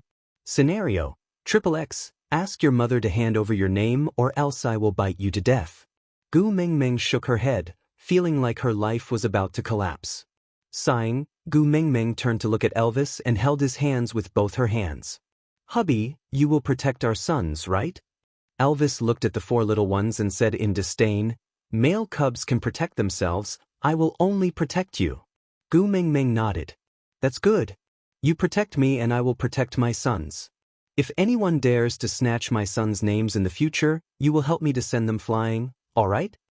Elvis was a little dizzy from Gu Mingming's words, but he nodded instinctively. All right, I will listen to you. Gu Mingming felt more at ease and heaved a sigh of relief. Just as she was about to say something, she turned to look at Leah. She thought for a moment and asked, Leah, I heard that you are quite close with the beast deity? Leah sneered. You are more familiar with the beast deity? I heard that the beast deity is your beast father. Gu Mingming slapped her thighs in joy. That's right. The beast deity is my beast father and also my son's grandfather. Who dares to snatch the beast deity's grandson's name? I will go home and complain to my dad and ask him to take care of these demons. Gu Mingming was completely relieved at that thought. She said in a refreshed manner, Come, let's brainstorm and name our 4 little ones. Leah shrugged. Do I have the right to name my children? Gu Mingming thought for a moment and smiled awkwardly. She had never heard of a midwife naming their children. Their parents were all around. It would be weird to ask a doctor to name their children, right? But it would also be awkward to say no. So Gu Mingming said, Sure, of course you can. Tell us what names you want to give your children. If it sounds good, we can also adopt it. Leah pointed at the 4 little ones and said, Meng Ming, want, Leah, mate. Gu Mingming's awkwardness had already broken through the heavens. She smiled at Leah and said, Ming is my name, Leah is your name. Do you mean to ask the eldest to kill me and the third to kill you? Leah shook his head and said, Gu Ming is your name, so he can be called Ming. As for Leah, I'm willing to give this name to him. I'll snatch someone else's name. Hey, what do you think of Barit's name? Nothing much. Gu Ming face-bombed and said, I think your naming skills are just SOSO, you better forget about names. Leah was not angry and nodded his head to indicate that he had no objections. Then, he turned his body seductively and leaned against Gu Ming, wagging his tail like a pet. Gu Ming lowered her head and asked, What are you doing? Leah blinked his long and narrow eyes at Gu Ming and said, A beast pet should look like a beast pet. Since you're not going to eat me, then I'll just be a vixen. Gu Ming rolled her eyes and could not be bothered with him. She turned to look at Elvis and asked, What about you? Do you have any good suggestions? Elvis thought for a moment and pointed at the 4 little ones and said, Scram further away, scram further away, scram further away, scram. Aside from the topic, that you're tuning in to the Passion Pages YouTube channel. We're so grateful for your support, and don't forget to subscribe to join us on this incredible journey through captivating stories. Your generosity through donations truly makes a world of difference, as it's the primary source of revenue that allows me to expand and enhance this channel for you. Thank you from the bottom of my heart for being a part of this adventure.